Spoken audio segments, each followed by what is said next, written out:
அதை சீக்கிரமாய் வருகிற மனவளனாகிய இயேசுவின் நாமத்தினாலே உங்களை யாவரும் வாழ்த்துகிறேன். I greet you all in the wonderful name of Jesus who's coming soon Rome. Hallelujah. Hallelujah. இந்த நாளிலும் கூட நாம் கடந்த வாரம் பிரசங்கியின் புத்தகத்தை தியானித்தோம்.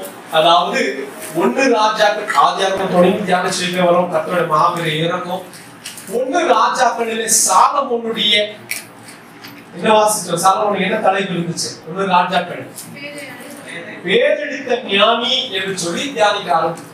அந்த சாலமோனை குறித்து தியானித்ததினாலே சாலமோன் எழுதின மற்ற 3 புத்தகங்களையும் வரிசையாய் தியானித்து அடுத்த பகுதிகளுக்கு நாம் கடந்து போகலாம் என்று சொல்லி சபையாய் நாம் தீர்மானித்தபடியினாலே நாம் முதலாவது 1 ராஜாக்களை தியானித்தோம். அதற்கு பின்பு சாலமோன் எழுதின நீதிமொழிகளை தியானித்தோம். அதற்கு பின்பு சாலமோன் அந்த பிரசங்கியாய் காணப்படுகிற பிரசங்கி புத்தகத்தை தியானித்தோம். இன்றைக்கும் கூட அந்த சாலமோன் எழுதின கடைசி ஒரு புத்தகத்தை இன்றைக்கு தியானித்து சாலமோனுடைய சாப்டரை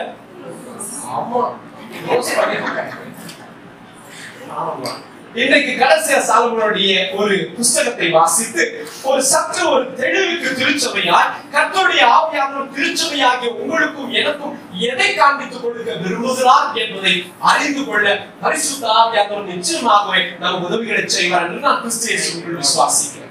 அருமையான திருச்சபையே, இன்றைக்கும் கூட மறுபடியும் வாரம் கேட்கிற மாதிரி தான். இந்த வாரம் அட்லீஸ்ட் எத்தனை அதிகாரம் தான் இருந்துச்சு?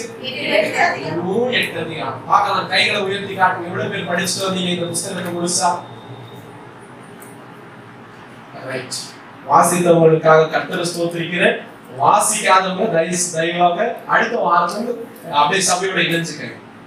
சரியா? அடுத்த வாரம் என்ன தியானிக்க போறோம்? 2 ராஜாக்கள் தியானம். 1 ராஜாக்கள்ல சாலமோனுடைய புத்தகங்களை வாசிச்சோம். 1 ராஜாக்கள் சாலமோன், அந்த சாலமோன் எழுதினதுதான் நீதிமொழிகள், அந்த சாலமோன் எழுதினதுதான் பிரசங்கி, அந்த சாலமோன் எழுதினதுதான் இங்க உன்னதப்பா. இப்ப முடிச்ச உடனே அடுத்து எங்க போயிருக்கோம்?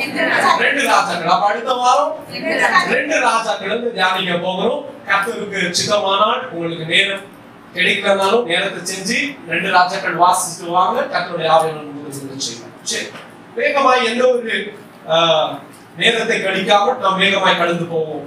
இந்த புத்தகங்களை எல்லோரும் கூட அல்லது அநேகர் வாசித்து வந்திருக்கிறதை குறித்து எனக்கு உண்மையாகவே சந்தோஷமாக இருந்தாலும் இந்த புத்தகத்தை வாசித்த எத்தனை பேர் இதில் அடங்கி இருக்கிற ரகசியங்கள் புரிந்தன அல்லது இந்த புத்தகம் கர்த்தருடைய பிள்ளைகளுக்கு சொல்ல வருகிற காரியங்கள் தான் என்ன என்கிறதை எத்தனை பேர் விளங்கி கொண்டீர்கள் என்பது எனக்கு தெரியாது. நான் கேட்கவும் மாட்டேன். காரணம் என்னவென்று சொன்னால், மற்ற புத்தகங்களை போல அல்லது நல்ல கவனிங்க, ஆவியானவர் இல்லாமல் ஒரு எழுத்தாகியும் அல்லது அது உறுப்பாகியும் நம்மால புரிந்து கொள்ள முடியாது. இருப்பினும் கூட ஒரு கிறிஸ்தவ வாழ்க்கையில அநேக காரணங்களாய் கர்த்தருடைய வசனங்களை கேட்டவர்களும் இந்த வேதத்தை அதிகமாய் வாசித்தவர்களாய் இருப்பினும் கூட அவர்களுக்கும் கூட சற்று தடுமாற செய்கிற அருமையான புத்தகம் தான் இந்த உன்னத பாட்டு புத்தகம். எனவே நானும் கூட தைரியமாக அல்லது நேர்மையாக சொல்ல வேண்டும் என்று சொன்னால் இந்த புத்தகத்தில் உள்ளவைகள் எல்லாம் நானும் புரிந்து கொள்ள முடியும். ஆயினும் கூட பரிசுத்த ஆவியானவருடைய துணை கொண்டு ஒரு சில வேத வல்லுநர்களுடைய நல்ல கேட்டுக்கங்க, ஒரு சில வேத வல்லுநர்களுடைய மொழியாக்கங்களை பார்த்து அவர்களுடைய தீர்க்கங்களை எழுதி வைத்திருக்கிறதை பார்த்து அவர்களுடைய வெளிப்பாடுகள் கர்த்தர் அவர்களுக்கு கொடுத்த வெளிப்பாடுகளை நானும் வாசித்து ஒரு சின்ன தெளிவோடு கூட உங்களுக்காக இன்றைக்கு இந்த புத்தகங்களை அறிமுகப்படுத்தி கொடுக்க போகிறேன். தேவன் நாமம் மகிமைப்படுவதா? நல்ல கவனி. முதலாவதாக இந்த புத்தகத்தை குறித்து ஒரு சின்ன காரியங்களை சொல்லி முடிச்சேன். A few facts about the book which is called Song of Songs. நல்ல கவனிங்க. இந்த புத்தகத்துல நாம 8 அதிகாரங்களை வாசித்து பார்த்திருப்போம். இந்த புத்தகத்துல எங்கேயும் உபவாசத்தை குறித்து வந்திருக்கா, ஜெபத்தை குறித்து வந்திருக்கா, ரட்சிப்பை குறித்து வந்திருக்கா, அல்லது என்ன ஜெபம், உபவாசம், ரட்சிப்பு, கர்த்தரை தேடுதல், காலை ஜெபம், இப்படிப்பட்ட எந்த காரியங்களும் இருந்திருக்கா? It is all completely about a love story. நல்லா கவனிங்க. வேதாகமத்துல கர்த்தர் என்கிற பெயர் கூட இதுல எழுதியிருக்காங்க இந்த உன்னத பாட்டு புத்தகம். There will be no mention about God also in this book. And this is not the only book. We have another book from the same Bible, which is called the Book of Esther. அங்கேயும் எதை எழுதியிருக்காங்க? தேவன், God அப்படிங்கிற ஒரு வார்த்தை கூட அந்த புத்தகத்தை எழுதியிருக்காங்க. 2 புத்தகங்கள். ஒன்று உன்னத பாட்டு, இன்னொன்னு எஸ்தர். ஆனா ரெண்டு புஸ்தகத்திலும் ஒரு ஒற்றுமை என்னன்னு சொன்னா, இது மாத்திரமல்ல, ரெண்டு புஸ்தகத்திலும் கூட மணவாளனுக்காக மணவாட்டியை தேடுகிற சம்பவங்கள் நாங்க பார்க்க முடியும். எஸ்தர் புஸ்தகத்திலே ராஜாவுக்கு ஒரு திருமணம் செய்ய பெண்ணை தேடுகிற காரியத்தை பார்க்கணும். அதே போல இந்த உன்னத பாட்டு புஸ்தகத்திலும் கூட மணவாளனுக்கு ஒரு மணவாட்டியை தேடுகிறது நான் பார்க்க முடியும். ஒத்துமையா? என்னால கவனம். இந்த புஸ்தகத்துக்கு பேர் இங்கிலீஷ்ல என்ன எழுதியிருக்கு? Song of Solomon. Song of Songs. Written by Solomon. Song of என்ன இது Song of Song அப்படின்னு சொன்னா, எத்தனை பேருக்கு பூரணமா விளங்கும்னு எனக்கு தெரியல. இருந்தாலும் சரி பிரசங்கிப்பேன். உங்களுக்கு சந்தேகங்கள் இருக்குமானால் ஆராதனை நேரம் முடிந்த பின்பு காத்திருந்து கேட்டு பெற்றுக்கொள்ள வேண்டியது உங்களுடைய கடமை. கவனித்துக் கொள்ளுங்கள். எல்லாருக்கும் எனக்கு தெரியும், எல்லாருக்கும் வேத அறிவு ஒன்னா இருக்காது என்று. அதனால சபையுடைய பிரசங்கத்தை நாம குறைச்சிடக்கூடாதுன்றதுனால பிரசங்கம் என்னமோ ஒரே விதமா தான் வரும். உங்களுக்கு புரியலன்னு சொன்னா நீங்க நேரம் எடுத்து ஆராதனை முடிந்த பின்பு நிச்சயமாகவே கேட்டு தெரிஞ்சு கொள்ள வேண்டிய உங்க கடமை. சரி, கவனம். அப்போ சாங் ஆஃப் சாங்ஸ் அப்படின்னு எழுதியிருக்கேன் அப்படின்னு சொன்னா, எபிரேய மொழியில அட்ஜெக்டிவ் அப்படின்னு சொல்லுவாங்க, அதை பயன்படுத்த மாட்டாங்க. என்ன அர்த்தம்? நவுன் அப்படின்னு என்ன அர்த்தம்? பிள்ளைங்க யாராவது சொல்லுவாங்க. What is noun? Name, place, animal, things. இது நவுன். அட்ஜெக்டிவ் அப்படின்னா என்ன அர்த்தம்னாக்கா, describing a noun is called adjective. உதாரணத்துக்கு இதுக்கு பேர் phone. Nice phone அப்படின்னு சொன்னா nice becomes adjective, phone becomes noun. சரி, தமிழ்ல சொல்லுங்க. ஒரு வீடு, வீடு என்பது noun. அந்த வீட்டை விவரிங்க. விவரிக்க பயன்படுத்தும் பதம் அல்லது வார்த்தை தான் அட்ஜெக்டிவ் என்று சொல்லுவாங்க. இப்போ உதாரணத்துக்கு புதிய கீபோர்டு, இதுல புதிய என்கிற வார்த்தை நம்ம பார்க்கணும். புரியுதா உங்களுக்கு? இப்போ அப்படி இவர்கள் பயன்படுத்துறது, அப்படி பயன்படுத்தினா இந்த பாட்டுக்கு என்ன பேர் தெரியுமா வந்திருக்கும்? அருமையான பாடல், விசேஷித்த பாடல், மற்றவர்களை பார்க்கிலும் கனப்பொருந்திய பாடல் அப்படின்னு வந்திருக்கும். ஆனா என்ன எழுதியிருக்கு? Song of Songs. அதனாலதான் நாம ஆண்டவராகிய இயேசுவை குறித்து வேதத்துல வாசிக்கிற போது என்ன எழுதியிருக்கு தெரியுமா? அவர் பெரிய ராஜா, பெரிய கர்த்தர் என்று எழுதாம ராஜாக்களுக்கு எல்லாம் ராஜா, கர்த்தா, எல்லா கர்த்தர்களுக்கும் மேலான கர்த்தர், கர்த்தாதி கர்த்தர், Lord of Lords, is Lord of all the other gods, is King of all the other kings. அப்படின்னா இப்ப இந்த புஸ்தகத்துக்கு எப்படி எழுதியிருக்கு? Song of all the other songs. புரியுதா உங்களுக்கு? தமிழ்ல புரியுற மாதிரி தெளிவா எழுதி கொடுத்துட்டாங்க. நமக்கு பிரச்சனையே வாங்க. என்ன பேர் தமிழ்ல? அப்படின்னு என்ன இருக்கும்? எல்லாவற்றுக்கும் மேலானது, உன்னதமான ஒரு பாட்டு. புரியுதா உங்களுக்கு? சரி, கவனி. இப்ப இந்த உன்னத பாட்டை தான் நம்ம தியானிக்க போறோம். இந்த உன்னத பாட்டில் இருக்கிற இந்த 8 அதிகாரங்களை நாம் வாசித்து பார்க்கிற போது வேதாகமத்துல இந்த புஸ்தகம் என்ன செய்கிறதால இந்த புஸ்தகத்தில் இவ்வளவு காரியங்கள் எழுதப்பட்டு இருக்கிறது, இதை தேவன் எவ்விதமாய் கர்த்தருடைய பிள்ளைகள் பார்க்க வேண்டும் என்று விரும்புகிறார். இதுல ஒரு ஆண் அல்லது ஒரு பெண், 2 பேருடைய ஒரு அருமையான அன்பின் நிறைந்த கதையாகத்தான் காணப்படுகிறது. It is absolutely a love story between man and a woman. And what does God want us to learn from it? தேவன் நாம் அவைகளில் எதை கற்றுக்கொள்ள நினைக்கிறார்? தீர்க்கதரிசியை அனுப்பி வரக்கூடிய சம்பவங்களை குறித்து சொல் என்று சொல்லவில்லை. தீர்க்கதரிசியை அனுப்பி வரக்கூடிய கோபாக்கினை குறித்து சொல் என்று சொல்லவில்லை. அல்லது ஊழியக்காரர்களை அனுப்பி ஜனங்களை மனம் திரும்ப பிரசங்கிக்கவும் சொல்லவில்லை. தேவனாகி கர்த்தர் இந்த வேதாகமம் ஜீவனுள்ள இந்த வார்த்தைகளுக்கு மத்தியில் இப்படிப்பட்ட ஒரு புஸ்தகத்தை கொண்டு வந்து நுழைத்ததுடைய நோக்கம் என்ன? What is the purpose of God bringing in such a book and place it in between the Bible? என்ன அர்த்தம்? ஆண்டவரே, is it by mistake, Lord? Is it by mistake that you just got it into the Bible? நீ ஏதோ செய்யக்கூடாதபடி உம்மை அறியாமல் உள்ள வந்துருச்சோ? இல்ல. இந்த புஸ்தகத்தை குறித்து கர்த்தர் நாம் எதை கற்றுக்கொள்ள நினைக்கிறார்? கவனிங்க. தேவனாகிய கர்த்தர் இந்த புஸ்தகத்தை இன்னும் நீங்க பாத்தீங்கன்னா, it will be more not only that we are missing out on prayer, salvation, fasting, church, prophecy, இதெல்லாம் மட்டும் இல்லாதது மட்டும் அல்ல. இந்த புஸ்தகத்தை இன்னும் என்ன பார்க்கணும் அப்படின்னு சொன்னா, அதிகமா உணர்ச்சிகளை வெளிப்படுத்துகிறத நம்ம பார்க்கணும். ஒரு ஆண் ஒரு பெண்ணோட கூட பேசுகிற தன்னுடைய உணர்ச்சிகளை வெளிப்படுத்துகிறத பார்க்கணும். அதே போல ஒரு ஸ்திரீ தன்னுடைய கணவனோட கூட வெளிப்படுத்துகிற தன்னுடைய உணர்ச்சிகளை குறித்து வாசிக்கணும். It is more of sensual. What is sensual now? Senses. Touch, feel, eat, taste. அதான் eat and taste, smell. இதெல்லாமே உள்ள அடங்கியவை. அநேக காரியங்கள் உள்ள. நல்லா கவனிங்க. இப்போ இப்படிப்பட்ட ஒரு புத்தகத்தை கர்த்தர் உள்ளே கொண்டு வந்து நுழைப்பதற்கு ரெண்டு காரணங்கள் இருக்கு. சரி, அதெல்லாம் தியானிப்போம். ரெண்டு காரணங்கள். ஒன்று, இது என்ன பிரதர்? ஒருவேளை மறைபொருளா ஏதாவது வெளிப்படுத்துதோ, ஒருவேளை மறைவான காரியங்களை ரகசியங்களை வெளிப்படுத்துகிறதோ அப்படின்னு சொன்னா, first let us take it very simple. It is a love story between a man and a woman, between a husband and a wife. புரியுதா உங்களுக்கு? இந்த புத்தகம் ஒரு கணவன் மனைவி எப்படி நேசிக்கணும்னு கற்றுக் கொடுக்கிற புத்தகம். இது உன்னத பாட்டு. இந்த புத்தகம் உன்னத பாட்டு என்பது ஒரு மனைவி தன் கணவனை எப்படி நேசிக்க வேண்டும் என்று கற்றுக் கொடுக்கிற ஒரு புத்தகம்.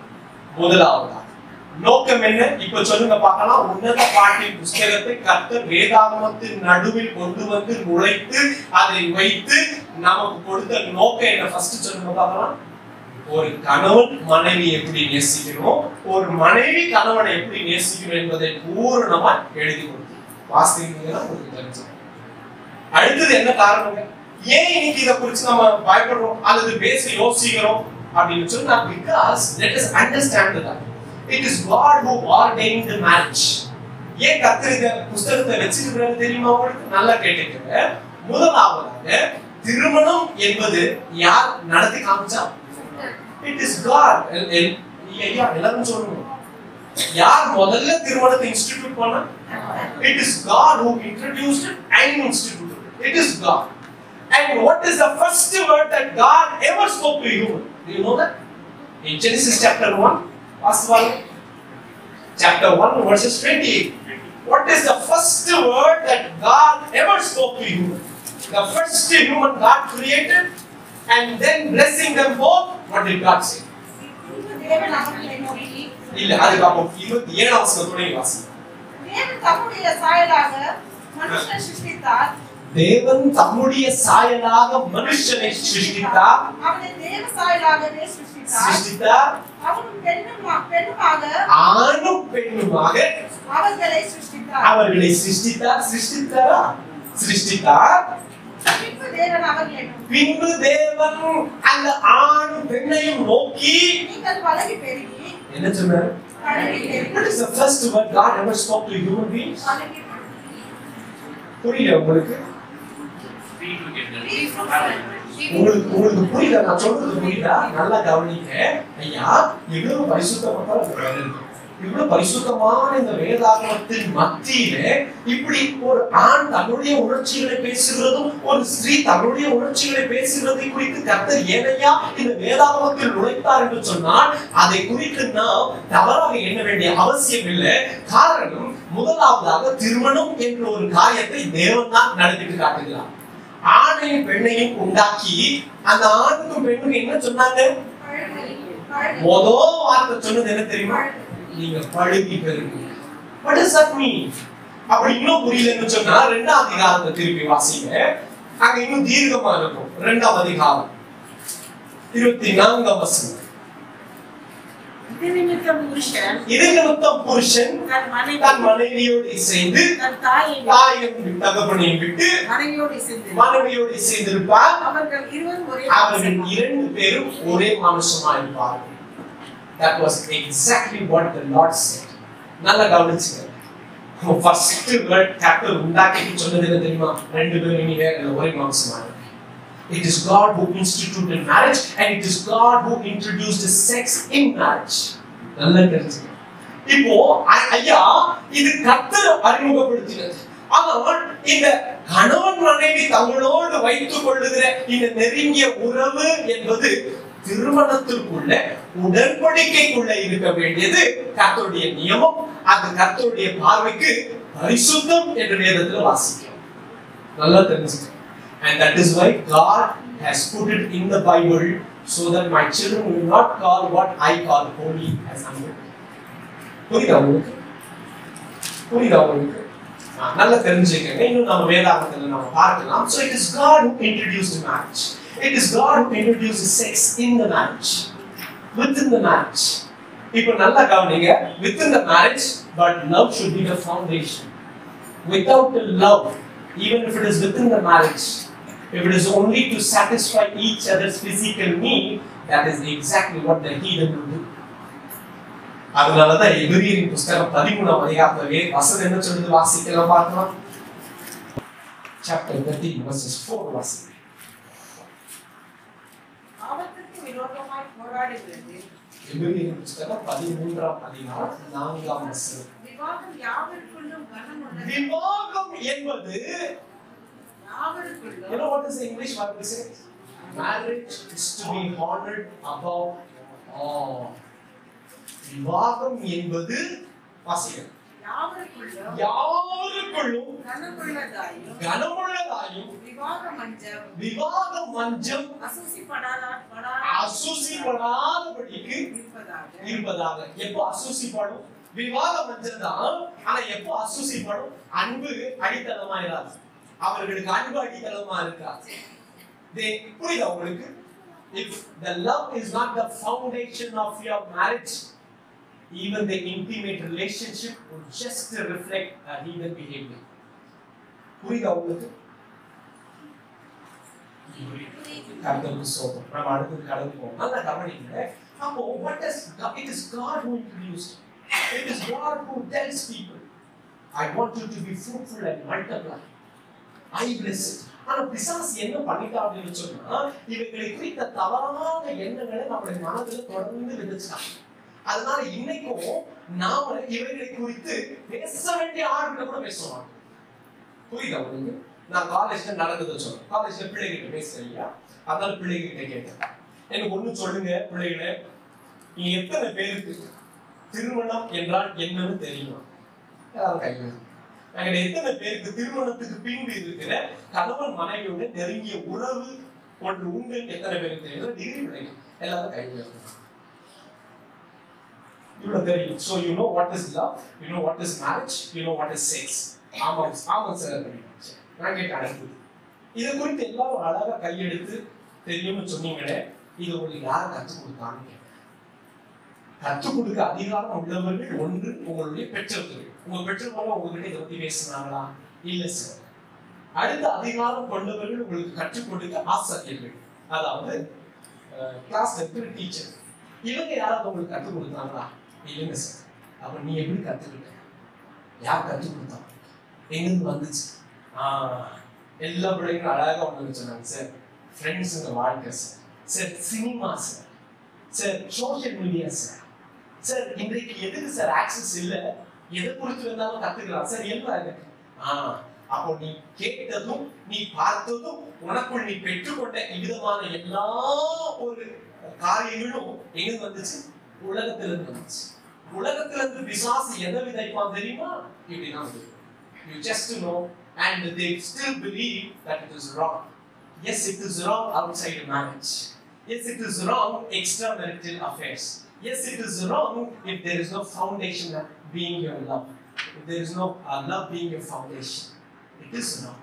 But it is right and holy in the sight of the Lord when it is a covenant before God. புரியுதா உங்களுக்கு? அது உடன்படிக்கை செய்து கர்த்தருடைய சமூகத்துல அன்பை கொண்டு கணவன் மனைவி நெருங்கி வாழ்வது கர்த்தருடைய பார்வைக்கு, தேவ பிள்ளைகளே திருச்சபையை கேட்டுக்க, அது கர்த்தருடைய பார்வைக்கு பரிசுத்தம். தேவன் பரிசுத்தம் என்று சொன்னதை அப்போஸ்தலனாகிய பேதுரு என்ன சொல்லக்கூடாது? என்ன சொல்லக்கூடாது? அசுத்தம்னு சொல்லக்கூடாது. புரியுதா உங்களுக்கு? இன்றைக்கும் கூட கிரேக்கர்கள் என்ன சொல்லுவாங்க தெரியுமா? ஆவியும் ஆத்துமாவும் கர்த்தருக்கு, ஆனா சரீரம் பாவமான கர்த்தருக்கு சொந்தம் அல்ல அப்படின்னு சொல்லுவாங்க. ஆனால் எபிரேயருடைய எண்ணங்களும் சிந்தனைகளும் என்னவென்று சொன்னால் நமக்கு வேதம் காட்டி கொடுக்கிறது நம்முடைய ஆவி ஆத்துமா மாத்திரமல்ல ஐயா நம்முடைய சரீரமும் கூட கர்த்தருக்கே சொந்தம். அல்லேலூயா. அப்ப முதலாவதாக இந்த வேதாகமத்தில் நாம் பார்க்கிறோம் இந்த புஸ்தகத்தை கர்த்தர் மையத்தில் வைத்ததின் நோக்கம் கணவன் மனைவி தங்களை எப்படி நேசிக்க வேண்டும் என்று கற்றுக்கொள்ள வேண்டும் என்று கர்த்தர் அவைகளை எழுதி வைத்தார். புரியுது உங்களுக்கு? முதல் காரணம். First thing, why does God have such a book in this Bible? So that the husband and wife who come to make covenant before God, கர்த்தருக்கு முன்பாக உடன்படிக்கை செய்ய வருகிற அருமையான கணவனும் மனைவியும் எப்படி நேசிக்கிற ஒருவருக்கு ஒருவர் என்பதை நாம் அதை பார்ப்போம். ஒரே ஒரு உதாரணத்துக்கு சொல்றேன் கேளுங்க. முதலாவதாக 1ஆம் அதிகாரத்தில் Song of Songs chapter 1 verses 2 வாசிங்க. அவர் தமது வாயின் முத்தங்களால் என்னை முத்தமிடுவாராக. அவர் தம்முடைய வாயின் முத்தங்களால் என்னை முத்தம் செய்வாராக. உமது நேசம் திராட்சரசம். உம்முடைய நேசம் திராட்சரசம் பார்க்கிலும் இனிமையானது. யார் சொல்றாங்க தெரியுமா? இது ஸ்திரீ. அதாவது மணவாட்டி மணவாளனை பார்த்து சொல்லுகிறார் உம்முடைய நேசம் திராட்சரசம் பார்க்கிலும் இன்பமானது. எல்லாம் கேட்டீங்க? எல்லாரும் பின்னாடி சொல்றவங்க கேட்கணும், ஆக்டிவா இருக்கணும். சரியா? அப்படியே சோர்ந்து சொல்லிட்டு கூடாது. நல்லா கேளுங்க. இங்க மணவாட்டி மணவாளனை பார்த்து சொல்லுகிறார், மணவாளனே உம்முடைய அன்பு உம்முடைய நேசம் திராட்சை ரசத்துல இருக்கிற இன்பத்தை பார்க்கியும் மேலானது. புரியுதா உங்களுக்கு? இப்போ யார் அப்படிப்பட்ட அன்பை காட்டிட்டா? புரியுதா உங்களுக்கு? இப்ப மணவாட்டி யாருடைய அன்பை பத்தி பேசுறாங்க? மணவாளனுடைய அன்பை பார்த்து சொல்றான். இப்ப இப்படி வச்சுப்போம். மணவாளன் கேட்கிறார், மணவாட்டியே சொல்லுங்க என் அன்பை குறிச்சு என்ன நினைக்கிறீங்க? ஐயோ உங்க அன்பு திராட்சரசம் பார்க்கணும் இன்பமானது, கொண்டாட்டத்தை பார்க்கணும், உங்க அன்பு பெருசியா. இப்போ அதே போல இப்ப யார் கேட்கணும்? அடுத்தது மணவாட்டி கேட்கணும், ஏன் அன்பை குறிச்சு நீங்க என்ன நினைக்கிறீங்க? நீ நினைச்சுட்டா பேசுற, நீ நினைச்சுக்கிட்டா அன்பு வரும், உனக்கு நினைச்சுக்கிட்டா போயிடும். இல்ல அடுத்தது வேற என்ன சொல்லணும்? முன்ன மாதிரி இல்ல மாட்டோம் அன்பு. நான் சொல்றது எல்லாமே வசனம் கர்த்தர் சபைக்கு பேசுவது. திருச்சபையை பார்த்து திருச்சபையை பார்த்து கர்த்தர் என்ன சொன்னாரு? ஆதி இருந்த அன்பு இப்ப என்ன? புரியுதா உங்களுக்கு? ஒரு கணவன் மனைவி இடத்துல எதிர்பார்ப்பு என்ன, ஒரு மனைவி கணவனுடைய எதிர்பார்ப்புகள் என்னவென்பதை தீர்க்கமாய் புரிந்து கொள்ளக்கூடிய ஒரு புஸ்தகத்தை தான் கர்த்தர் நமக்காக எழுதி வைத்திருக்கிறார். It is not a mistake. ஹalleluya. புரியுதா உங்களுக்கு? இது ஃபர்ஸ்ட். இத மட்டும் சொல்லிட்டு நான் அப்படியே கடந்து போக மாட்டேன். நல்லா கவனிங்க. I will show you something else also there. நல்லா கவனிங்க. முதலாவதாக இப்ப முதல்ல என்ன பார்த்தோம்? ஏன் இந்த புத்தகத்தை வைத்திருக்கிறார்? எனவே அருமையான உடன்படிக்கைக்குள் வரப்போகிற கணவன் மனைவி என்ன தெரிஞ்சுக்கிறதா? இந்த திருமணம் என்பதும் இந்த திருமணத்துக்கு பின் இருக்கிற கணவன் மனைவியுடைய நெருங்கிய உறவு என்பதும் யாரால நியமிக்கப்பட்டது? எல்லாரும் சொல்லுங்க. கர்த்தரால் நியமிக்கப்பட்டது. அத நீங்களும் நாம என்ன படுத்தக்கூடாது? அசுத்தம் சொல்லக்கூடாது. அவர் பரிசுத்தமா கொடுத்தது அசுத்தமும் ஆக்கக்கூடாது. எப்படி அசுத்தம் ஆகும்? ஒரு விவாக மஞ்சள் கர்த்தர் ஏற்படுத்தின ஒரு விவாக உடன்படிக்கை எப்படி அசுத்தமாகும்? ஏன் இன்னைக்கு டிவோர்ஸ் இவ்வளவு ஜாஸ்தியா இருக்கு? இன்னைக்கு காரணம் என்ன நினைக்கிறீங்க? It is very simple because they do not have the foundation called love. What is the foundation? It should be love. இன்னைக்கு என்ன நினைக்கிறாங்க? கணவன் மனைவிக்குள்ள வர வேண்டிய ஒரு அண்டர்ஸ்டாண்டிங் என்ன தெரியுமா? நீங்க இல்லாம என்னால இருக்க முடியாதுங்க சொல்லணும். நான் ஏன் சொல்லணும்? நான் என் சொந்த கால்ல நிற்பேன். கர்த்தர் ஒரு நாள் சொந்தமா நிக்க கூடாதுன்றதுனாலதான் உங்களுக்கு என்ன கொடுத்திருக்காரு? ஒரு துணையை கொடுத்திருக்காரு. பாதி தனியா இருப்பது நல்லதல்லன்றதுதான் கர்த்தர் துணை கொடுத்திருக்காரு. நான் படிச்சிருக்கேன், நான் வேலைக்கு போறவன், எனக்கு தனியா வாழ தெரியும். You do not know God. அவ்வளவுதான் விஷயம். What is the reason? You do not know God. இன்னைக்கு உலகம் அதான் சொல்லி கொடுக்குது. நீ படிச்சிருக்க, உன்னால தனியா வாழ முடியும், நீங்க செய்யுங்க, விட்டுருங்க, பார்த்துக்கலாம். That is exactly what the world teaches. And what does Bible teach? It is not good for you to be alone. ஒருவன் விழுந்தா இன்னொருத்தன் தூக்கி விட ஒருத்தன் வேணும் தம்பி வாழ்க்கையில. அப்படி இல்லைன்னா கர்த்தர் ஆதாம தனியா படிச்சு தனியாவே விட்டுருவோம். If God knows the need, human beings we should realize the need. புரியுதா உங்களுக்கு? நல்லா தெரிஞ்சுக்கங்க. அப்ப தேவன் இவைகளை தீர்க்கமாய் செய்திருக்கிறார், எல்லாவற்றையும் அறிந்து செய்திருக்கிறார். நாம முதல்ல அந்த புரிந்து கொள்ளுதல் உள்ளவர், கணவன் மனைவி அந்த ஒரு புரிந்து கொள்ளுதல் உள்ளவர். இல்லைங்க, இது கர்த்தர் ஏற்படுத்துகிறது. அவங்க இல்லாம நீங்க இல்லாம நான் இல்லைங்க, நீங்க இல்லாம நான் இல்லைங்க. சொல்றது ஒரு தப்பு கிடையாது. நான் முதல்ல சொல்லணும், அவங்க முதல்ல அடுத்தது சொல்றதுக்கு உனக்கு ஏதோ ஒரு மூலையில ஒரு சின்ன எண்ணம் இருந்தாலும் அடுத்தது என்ன வந்து நிற்கும்? நியாயம் முதல்ல வேணுமானா அந்த சொல்லு, அதான் வீட்டுல இருக்கேன் கழுத அது சொல்லு. Absolutely no, that is not for what God has united. எப்போ இந்த பரிசுத்தமான இந்த திருமண காரியங்கள் எப்போ அசுத்தமானது? அன்பை அவர்கள் அஸ்திவாரமாய் கொள்ளாமல் ஸ்தாபிக்கிற எந்த குடும்பமும் வெகு சீக்கிரத்தில் இருக்கும். It will just go like that because they do not have love. புரியுதா உங்களுக்கு? அஸ்திவாரம் இல்லாத திருமணம் விழுந்துடும். ஒரு வாரத்துல விழும், ஒரு மாசத்துல விழும், ஒரு வருஷத்துல விழும், 2 வருஷத்துல விழும். இல்லைங்க, தாண்டி தாண்டி அப்படியே தாண்டி வந்துட்டாங்க. 25 வருஷம் தாண்டிட்டாங்க இந்த மனுஷன். பரவாயில்ல, இன்னொரு 25 வருஷம் தாண்டிட்டோம் அப்படியே. No that choice, it just happened. அருமையான தேவ பிள்ளைகளே, கர்த்தர் இவைகளை செய்திருக்கிறார். முதல்ல அதை தெரிஞ்சுக்கங்க. இந்த புஸ்தகத்தை எவ்வளவு பரிசுத்தமாய் பார்த்தார்கள் என்று சொன்னால், நான் ஒரு சம்பவத்தை கற்றுக்கொண்ட போது மிகவும் ஆச்சரியப்பட்டேன். ரபிகள், யூதர்களிலே போதகர்களாய் இருக்கிற ரபிகள் இந்த புஸ்தகத்தை, உன்னத பாட்டின் புஸ்தகத்தை நாம் வாசிக்க சற்று திணறுகிறோமே, நாம் வாசித்து அதன் அர்த்தங்களை சொல்ல சற்று யோசிக்கிறோமே, அதே புஸ்தகத்தை இந்த யூத ரபிகள் வாசிக்கிற போது காலணிகளை கூட கழட்டி வைத்து வாசிப்பார்களாம். காரணம், அதை அவர்கள் அவ்வளவு பரிசுத்தமாக எழுதினார்கள். இமேஜின். முதல்ல காரணம் என்ன சொல்லுங்க? அப்போ இதை கர்த்தர் ஏற்படுத்தினார். இன்னைக்கும் ஜனங்களுக்குள்ள அவிதமான ஒரு விதமான எண்ணங்கள் உண்டு. என்ன தெரியுமா? திருமணம் செய்வது தப்பு. கேட்டுருக்கீங்களா? ஐயா, எல்லாத்துக்குமே என்ன நீங்க அப்படி பார்க்க முடியாது. ஏதாவது கடகடன் பேசும். திருமணம் செய்கிறது தப்பு என்று இன்றைக்கும் கூட்டங்கள் உண்டு. இது இன்றைக்கு மாத்திரமல்ல, ஆதி தொடங்கிய அப்போஸ்தலர்கள் நாட்களிலே இருந்துச்சு. இது ஒரு தவறான உபதேசம். என்ன? திருமணம் செஞ்சா தப்பு. 1 தீமோத்தேயு புத்தகம் 4ஆம் அதிகாரம் வசனம் 1 தொடங்கி, ஆகிலும் ஆவியானவர் வெளிப்படையாய் சொல்லுகிறபடி பிற்காலங்களிலே மனசாட்சியிலே சூடுண்ட பொய்யருடைய மாயத்தினாலே சிலர் வஞ்சிக்கிற ஆவிகளுக்கும் பிசாசுகளின் உபதேசத்திற்கும் செவி கொடுத்து விசுவாசத்தை விட்டு விலகி போவாங்க. விவாகம் பண்ணாதிருக்கும். என்ன சொல்லுவாங்க? ஏங்க விவாகம் பண்ணாதீங்க? ஐயோ, உங்களுக்கு அசுத்தம் பிடிக்கும். நீ விவாகம் பண்ணாமவே அசுத்தமாகறத பார்க்கியும் அப்போஸ்தலனாகிய பவுல் 1 கொரிந்தியர் 7ஆம் அதிகாரத்துல சொல்றாருப்பா, உன்னுடைய உணர்ச்சிகளை நீ இப்படியெல்லாம் தாக்கி அசுத்தத்தை படுத்திக் கொண்டு கர்த்தருக்கு விரோதமாய் மாறதை விட நீ திருமணம் செஞ்சு கர்த்தருக்கு சாட்சியா வாழுங்க. கர்த்தருக்கு சாட்சியா வாழ். ஒரே புருஷனை கொண்ட மனைவியா வாழ். ஒரே மனைவியை கொண்ட ஒரே புருஷனா வாழ். அது உங்களுக்கு நல்லது.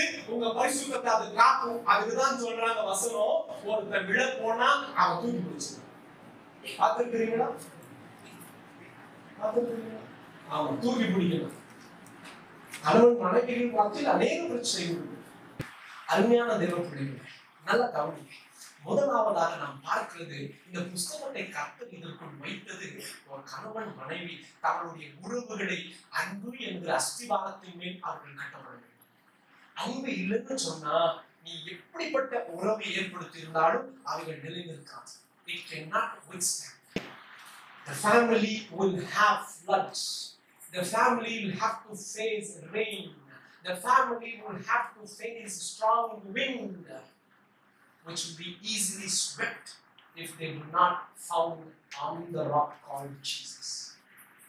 With that love. புரியுதா உங்களுக்கு? அன்போடு கூட இயேசுவின் அஸ்திவாரம் போடாத குடும்பங்கள் நிர்மாணமாகும். வேதம் சொல்லுகிறது, தனக்கு தானே பிரிந்திருக்கிற எந்த ராஜ்யமும் நிலை இருக்காது. புரியுதா உங்களுக்கு? ஒரு வீட்டுக்குள்ள 4 பேர் இருக்காங்க. 4 பேர் ஒவ்வொரு விதமா இருந்தா பிசாசுக்கு அவங்க எப்படி அப்படின்னு சொன்னா, போறவங்களை கூப்பிட்டு நல்ல ஃப்ரெஷ்ஷா செஞ்ச ஒரு ஸ்வீட் கொடுத்து சாப்பிட சொல்றேன். தெரியுமா? you know that? 4 பேர் ஒத்துக்கு ஒரு விதமா இருப்பாங்க. நாங்க ஆமாங்க அவங்க இல்ல இருந்தோம், அவங்க பார்க்கலாம், அவங்க நாளைக்கு செய்யலாம், நானும் ஒவ்வொரு விதமா. அப்படி இருக்கிற குடும்பங்களில பிசாசு நுழைவது ரொம்ப ரொம்ப ஈஸி. நுழைவதெல்லாம் அவன் ரொம்ப நாளாவே அங்கதான் இருக்கா, உனக்கு தெரியல, அவ்வளவு. நல்லா தெரிஞ்சுக்க. முதல் காரணம் என்ன? கர்த்தர் இந்த புஸ்தகத்தை வைத்த நோக்கம் கணவன் மனைவி இந்த புஸ்தகங்களை வாசி நேரம் கிடைக்கிறப்ப வாசித்து அந்த கணவன் தன்னுடைய மனைவி எப்படி வர்ணிக்கிறான், அந்த மனைவி எப்படி அப்ரிஷியேட் பண்றான்னு பாருங்க, கற்றுக்கணும். It is really really important to build a family on the foundation called love. புரியுதா உங்களுக்கு? ஆமா. அடுத்து வாசிக்கலாம் பாருங்க. அப்போ 1 தீமோத்தேயு 4ஆம் அதிகாரத்துல இப்படிப்பட்ட ஒரு தவறான உபதேசங்கள் அன்றைக்கு இருந்துச்சு, இன்னைக்கு புரியுதா உங்களுக்கு? இன்னைக்கு இருக்கு. They say what? Marrying is wrong. You should not marry. Right? அப்ப திருமணம் எல்லாரும் செய்யணுமா பிரதர் அப்படின்னா நான் ஒண்ணும் சொல்லுவேன். கர்த்தர் நிச்சயமா உறுதியா உனக்கு சொன்னது உண்டானா விருப்பம், அப்படி இல்லைன்னு சொன்னா நீயா சொந்தமா தீர்மானங்களை செய்யணும். புரியுதா உங்களுக்கு? நாம சொந்தமா தீர்மானங்களை சொல்லுங்க. ஆமா. ரைட். அடுத்தது நாம கடந்து போகலாம். இப்போ இது முதல் காரணமாக நாம் பார்க்கிறோம். பிசாசானவன் அப்படிப்பட்ட தவறான எண்ணங்களை மனதில் விதைத்திருக்கிறார். அவர்களை தள்ளி நாம் எல்லோரும் திருச்சபையாய் அல்லது விசேஷமாக கணவன் மனைவியால் ஒரு புரிந்து கொள்ளுதலுக்குள்ள வரணும். விசேஷமா கணவன் மனைவியா இருக்கிறவங்க என்ன புரிந்து கொள்ளுதலுக்குள்ள வரணும்? என் திருமணம் கர்த்தரால் உண்டாக்கப்பட்டது, என் திருமணம் கர்த்தரால் நடத்தப்பட்டது, என் திருமணத்திற்குள் எனக்கும் என் மனைவிக்கும் உள்ள நெருங்கிய உறவும் கூட இது யாரால நியமிக்கப்பட்டது? கர்த்தரால் நியமிக்கப்பட்டது. இது கர்த்தருடைய பார்வைக்கு எல்லாரும் சொன்னீங்க பரிசுத்தம். பரிசுத்தம் எப்ப வரைக்கும் இது பரிசுத்தமா இருக்கும்? அன்பை அஸ்திவாரமாய் கொண்டிருக்கிறவருக்கு இது பரிசுத்தமா இருக்கும். புருஷனுக்கு ஒரே மனைவியா இருக்கிறவருக்கு பரிசுத்தமா இருக்கும். கணவனுக்கு மனைவிக்கு ஒரே கணவனா இருக்கிற வரைக்கும் பரிசுத்தமா இருக்கும். அது வரைக்கும் இது பரிசுத்தம். இந்த காரணங்கள் இல்லை என்று சொன்னா எபிரேயரின் புஸ்தகம் 13ஆம் அதிகாரம் 4ஆம் வசனத்தின்படி விவாகம் அஞ்சு அசுசிக்கும். புரியுதா உங்களுக்கு? ரைட். அடுத்த காரியங்களை பார்ப்போம். அடுத்த காரணம் என்ன? ஏன் கர்த்தர் இவை மத்தியில் வைக்க? சரிங்க பிரதர், இது சாலமோனுக்கும் அவனுடைய மனைவிக்கும் உள்ள பர்சனல். நல்லா கவனிங்க. இப்ப தேவனாகிய கர்த்தர் இது சாலமோனுக்கும் தன்னுடைய மனைவிக்கும் உண்டான ஒரு சம்பாஷணை, அவள் இவரை பார்த்து பாட, இவர் அவளை பார்த்து பாட, இப்படிப்பட்ட இந்த காரியங்கள் இருக்கிற போது நான் ஏன் இதை தெரிஞ்சுக்கணும்? இல்ல, ஒரு உதாரணம் தான். அதுக்காக மட்டும் கர்த்தர் வைக்க, நல்லா தெரிஞ்சுக்கங்க. அதுக்காக மட்டும் தேவன் இதை வைக்க. கர்த்தர் சொல்ல நினைக்கிறது என்ன தெரியுமா? இப்படிதான்டா நான் ஒண்ணு நேசிக்கிறேன், திருச்சபையே இப்படிதான் நான் ஒண்ணு நேசிக்கிறேன். தேவனாகிய கர்த்தர் திருச்சபைக்கும் தனக்கும் எப்படிப்பட்ட உறவு என்று ஆதி தொடங்கி காண்பித்துக் கொள்ள நினைக்கிறார் தெரியுமா? கணவனும் மனைவி. உதாரணத்துக்கு ஏசாயா புஸ்தகம் 54ஆம் அதிகாரம் திருப்பி வாசித்து பாருங்கள். 54ஆம் அதிகாரம் 5ஆம் வசனம். God from the beginning wants to show himself the relationship that he wants to have with humans, that it is husband and wife. ஏசாயா 54:5ஆம் வசனம். உன் சிருஷ்டிகரே உனக்கு நாயகன். அப்படி எழுதிருக்கா? இங்கிலீஷ்ல வாசித்து பாருங்க. Your creator, for your creator is your husband. தேவன் இஸ்ரவேலுக்கு என்னவா காண்பிக்கிறார்? இஸ்ரவேலே, நான் உனக்கு புருஷனா இருக்கேன், நான் உனக்கு மணவாளனா இருக்கேன், நான் உனக்கு நாயகனா இருக்கேன். நாயகன் அப்படின்னா என்ன தெரியுமா? இங்கிலீஷ்ல இன்னொரு அர்த்தம் hero. Hero, he is my hero. He is my husband. அவர் எனக்கு நாயகனா இருக்கிறார். புரியுதா உங்களுக்கு? வாசிக்கலாம். அடுத்த வசனத்தை வாசிக்கலாம். ஓசியா புஸ்தகம் 2ஆம் அதிகாரம் 14ஆம் வசனம். இது ஓசியா முழுக்கமே ஒரு வச்சு அப்படியே ஒரு சம்பவத்தை வச்சு காட்டலாம். ஆனா நேரம் இல்ல. அது ஓசியா புஸ்தகத்தை வாசிக்கிறதுக்கு பார்க்கலாம். ஓசியா புத்தகம் 2ஆம் அதிகாரம் 16ஆம் வசனம் தொடங்கி. Two things God wants to express through this book. One, love that should be between husband and wife. Two, what sort of a love that God as a husbandman has towards his church called the bride. புரியுதா உங்களுக்கு? அக்காலத்தில் நீ என்னை அக்காலத்தில் நீ என்னை இனி பாகாணி என்று சொல்லாமல் என்ன பாகாணி என்று சொல்லாமல் நீசி என்று சொல்லுவாய். நீசி என்று சொல்லுவாய். நீசி ஆ, என்று கர்த்தர் உரைக்கிறார். உரைக்கிறார். பாகாணியுடைய நாமங்களை அவள் வாயிலிருந்து அற்றுப்போக பண்ணுவேன். இனி அவைகளின் பேரை சொல்லி அவைகளை நினைப்பும் இல்லாமல் போகும். சரி, இங்கிலீஷ்ல வாசிச்சுருவோம். தமிழ்ல தெரியுமா? And it shall be in that day, Hosea chapter 2 verses 16. And it shall be on that day, says the Lord, that you will call me that you, Israel, you will call me my husband, and no longer call me my master. master. நீ என்னை பார்த்து அந்நாட்களில் என்னன்னு கூப்பிடுவ? என் மனவாளனே என்று நீ கூப்பிடுவ. தேவன் நம்மை பார்த்து என்ன கூப்பிடுவாரு? என் மனவாளனே. இந்த உறவை கர்த்தர் காண்பித்துக் கொடுக்க இந்த புஸ்தகத்தை வேதாகமத்தின் மையத்தில் வைத்திருக்கிறார். புரியுதா உங்களுக்கு? இப்ப சொல்லுங்க, இந்த வேதாகமத்தில் இப்படிப்பட்ட ஒரு புஸ்தகத்தை கர்த்தர் நடுவில் நுழைத்து வைத்ததுக்கு 2 காரணங்கள். முதல் காரணம் சொல்லுங்க, பின்னாடி இருக்கணும் சொல்லுங்க. முதல் காரணம் என்ன? முதல் காரணம் என்ன? இந்த கதையில பேசுங்க. முதல் காரணம் என்னன்னாக்கா, கணவன் மனைவி தங்களுடைய உறவை அன்பின் அஸ்திவாரத்திலே கட்டப்படும். என்னோட சேர்ந்து சொல்லுங்க, இந்த உன்னத பாட்டின் புஸ்தகத்தை தேவன் வேதாகமத்தின் மையத்தில் வைத்தது 2 காரணங்கள். அநேக காரணங்கள் உண்டு. இன்றைக்கு திருச்சபையா 2 காரணங்களை கத்துக்கிறோம். ஒண்ணு, கணவன் மனைவி தங்களுடைய வாழ்க்கைய அன்பு என்கிற அஸ்திவாரத்தின் மேல் கட்டணும். இரண்டாம் காரணம் சொல்லுங்க, தேவன் நம்மை எவ்விதமா நேசிக்கிறார் என்கிற உறவை காட்ட இந்த புஸ்தகத்தை வேதாகமத்தில் வைத்திருக்கிறார். அல்லேலூயா. இந்த 2 காரணங்கள் நம்ம பார்க்கலாம். இப்ப 2வது காரணத்தை நான் உங்களுக்கு சொல்லி காமிச்சிட்டு இருக்கேன். என்னன்னு, தேவன் நமக்கு ஆதி தொடங்கியே எவ்விதமாய் காண்பிக்கிறார்? அவர் நமக்கு மனவாளன்.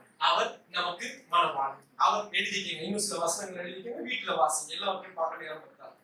எசேக்கியேல் புஸ்தகம் 16ஆம் அதிகாரம் 8ஆம் வசனம் தொடங்கி 14ஆம் வசனம் வரை. Book of Ezekiel chapter 16 verses 8 to 14. அடுத்து Jeremiah chapter 31 verses 32. Jeremiah chapter 2 verses 1 to 11. Revelation chapter 2 verses 4 and 5. Chapter 2 verses 4 and 5. Matthew chapter 25. அநேக காரியங்களை வாசிக்கலாம். அப்படி அங்கிருந்து ஆதி தொடங்கிய பிதாவாகிய தேவன் இஸ்ரவேலை எவ்விதமா பார்த்துட்டு வர்றாரு? நான் உனக்கு மனவாளன், நான் உனக்கு நாயகன், நீ என்னுடைய மனவாட்டியில ஆதி தொடங்கியே பார்த்துட்டு வர்ற. திடீர்னு ஒருத்தர் வந்த, அவர் பேர் தான் இயேசு. அவர் சொன்னாரு, எல்லாரும் வந்து கேட்கறாங்க, ஏன் இயேசுவே உங்க சீசர்களால உபவாசம் இருக்க மாட்டாங்களா? அதுக்கு இயேசு சொன்னார், மனவாளன் கூட இருக்கிற வரைக்கும் அவங்க உபவாசம் இருக்காங்க. அந்த மனவாளன் யாரு? ஆதி தொடங்கியே தேவன் நான் மனவாளன் என்று சொல்லிட்டே இருக்கிற தீர்க்கதரிசிகளை கொண்டு இப்ப இறங்கி ஒருத்தர் வந்து சொல்றாரு, மனவாளன் கூட இருக்கிற வரைக்கும் அவங்க உபவாசம் இருக்கட்டு. யாருங்க மனவாளன்? அதான் நம்ம வாசிக்கிறோம், எல்லா இடத்துலயும் வாசிக்கிறோம். அவர் தான் பண்ணுவாங்க. புரியுது அவங்களுக்கு? சரி, வேகமா நம்ம இன்னும் கடல் போகிறோம், எதையும் பார்த்துட்டு இருக்க முடியும். இன்னும் உங்களுக்கு கதை சொல்லுவோம், சரியா? இப்ப நம்ம நேரத்தை கடத்தாம இந்த உன்னத பாட்டின் புஸ்தகத்தை புரிஞ்சுக்க ஆரம்பிக்கும். இந்த புஸ்தகத்தை ஏன் வச்சா தேவன் என்பதுதான் இவ்வளவு நேரம் தியானிச்சோம். இப்ப நம்ம என்ன தியானிக்க போறோம்? அந்த புஸ்தகத்துக்குள்ள என்ன இருக்கு அதை பார்க்கணும். புரிஞ்சுச்சா உங்களுக்கு? வேதாகமத்தில் இப்ப இந்த உன்னத பாட்டின் புஸ்தகம் வசனங்கள் கோர்வையாய் 1க்கு பின் 2, 2க்கு பின் 3, 3க்கு பின் 4, 4க்கு பின் 5 அப்படி எழுதப்படும். இவைகள் அதாவது என்ன சொல்லுவாங்க, பசில் அப்படின்னு சொல்லுவாங்க, பார்த்துருக்கீங்களா? ஒவ்வொன்றும் ஒவ்வொரு பக்கம் இருக்கும். அதெல்லாம் எடுத்து நம்ம என்ன பண்ணணும், ஒன்னா சேர்ந்தா அது என்னன்னு தெரியும். அப்படி இவைகள் அங்கும் இங்கும் இருக்கிற காரணத்தினால் இவைகளை நாம் எத்தனை முறை வாசித்தாலும் புரிந்து கொள்ள சற்று கடினமாகத்தான் உண்டு. ஆயினும் கூட கர்த்தர் சில ஊழியக்காரர்களுக்கு கொடுத்த வெளிச்சத்திலே அவர்கள் எழுதி வைத்ததை நான் வாசித்து அவைகள் எனக்கும் ஏற்றுக்கொள்ளத்தக்கதாய் வசனத்துக்கு ஏதுவாய் இருந்ததினால அவைகளை தைரியமா உங்களுக்கு சொல்றேன். அதனால நான் என்ன சொல்ல வந்தேன்னா, இது எனக்கு கிடைத்ததல்ல, ஒரு ஊழியருக்கு கிடைத்ததை நான் ஏற்றுக்கொண்டதினால் தைரியமா உங்களுக்கு சொல்றேன். நல்ல வசனத்தோட எல்லாம் தீர்க்கமா பார்த்துட்டு உங்களுக்கு சொல்றேன். சரி, நல்ல இது என்ன? உன்னத பாட்டின் புஸ்தகம் 8 அதிகாரங்கள் என்ன? நல்ல கவனி. இது பாட்டு. இந்த உன்னத புஸ்தகம், இந்த உன்னத பாட்டின் புஸ்தகத்துல 6 பாட்டு இருக்கு. தெரியுமா உங்களுக்கு? There are 6 songs in this book. 8 chapters. எங்க இருக்கு? வேகமா சொல்ல எழுதிக்கங்க. முதல் பாடல் எங்க எழுதிருக்குன்னா 1 அதிகாரம் வசனம் 2 தொடங்கி 2ஆம் அதிகாரம் 7ஆம் வசனம் வரை. இரண்டாவது பாடல் எங்க எழுதியிருக்கு? 2ஆம் அதிகாரம் 8ஆம் வசனம் தொடங்கி 3ஆம் அதிகாரம் 5ஆம் வசனம் வரை. அது செகண்ட் சாங். மூணாம் பாட்டு எங்க எழுதியிருக்கு? 3ஆம் அதிகாரம் 6ஆம் வசனம் தொடங்கி 5ஆம் அதிகாரம் 1ஆம் வசனம் வரை. மறுபடியும் சொல்லவா? மூணாவது பாடல் 3ஆம் அதிகாரம் 6ஆம் வசனம் தொடங்கி 5ஆம் அதிகாரம் 1ஆம் வசனம். 4ஆம் பாடல் 5ஆம் அதிகாரம் 2ஆம் வசனம் தொடங்கி 6ஆம் அதிகாரம் 3ஆம் வசனம். 5ஆம் அதிகாரம் 2ஆம் வசனம் தொடங்கி 6ஆம் அதிகாரம் 3ஆம் வசனம். 5வது பாடல் 6ஆம் அதிகாரம் 4ஆம் வசனம் தொடங்கி 8ஆம் அதிகாரம் 4ஆம் வசனம் வரை. 6ஆம் அதிகாரம் 4ஆம் வசனம் தொடங்கி 8ஆம் அதிகாரம் 4ஆம் வசனம் வரை. 6வது பாடல் 8ஆம் அதிகாரம் 5ஆம் வசனம் தொடங்கி 14ஆம் வசனம் வரை. எழுதிட்டீங்களா? இதெல்லாம் உங்களுக்கு எப்படி தெரியும்? இதே பைபிள் தான் இருக்கு. சரியா? 6 பாடல் இருக்கா? சரி, நல்லா கவனிங்க. அங்கவே எழுதிருக்கோம், சில பைபிள்லயே எழுதிருக்கோம். First song, second song, third song. சில எழுதுறதுன்னா எழுதிக்கங்க, எழுதிருந்தா சந்தோஷம் வச்சுக்கோங்க. நல்லா கவனிங்க. இப்போ இந்த சாலமோனுக்கு எத்தனை பாடல் எழுதியிருக்காங்க? 6 பாட்டு எழுதியிருக்காங்க. 1 ராஜாக்களின் புஸ்தகம் 4ஆம் அதிகாரம் 32ஆம் வசனம் நினைக்கிறேன். 1 ராஜாக்களின் புஸ்தகம் 4ஆம் அதிகாரம் 32ஆம் வசனத்தை என்ன எழுதியிருக்கு? வாசிக்கிறேன், திருப்புங்க, வேகமா திருப்புங்க. 1000 சொல்லுங்க, எவ்வளவு பாட்டு எழுதியிருக்காரு சாலமோன்? எல்லாரும் சொல்லுங்க. 1005 பேர் சொல்லக்கூடாது. 1005 இருக்கிற ஒரு 100 பேர் சொல்லணும். எத்தனை பாட்டு? 1005. கோவம் சொல்லுங்க. 1005 பாட்டு. சரி, 1005 பாட்டு எழுதியிருக்காரு. ஆனா இந்த புஸ்தகத்துல எத்தனை பாடல்கள் எழுதப்பட்டிருக்கு? 6 பாடல்கள் எழுதியிருக்காரு. சாலமோன் தன்னுடைய மனைவிக்காக எழுதின ஒரு புஸ்தகம். அது 6 பாடல்கள். சாலமோனுக்கு மொத்தமா எத்தனை மனைவிகள் சொன்னா, நம்ம வேதாகமத்துல அதே 1 ராஜாக்கள் 4ஆம் அதிகாரத்தை பார்க்கிறோம். தனக்கு 1000 மனைவி, 700 மனைவியும் 300 மறுமண வாட்டிகளும் அவருக்கு. இப்ப இந்த சாலமோன் ஒவ்வொருவருக்காகவும் பாடல் எழுதியிருக்கணும். 6 பாட்டு போச்சுன்னா ஒரு மனைவிக்கு மிச்சம் எத்தனை பாடல் பாக்கி?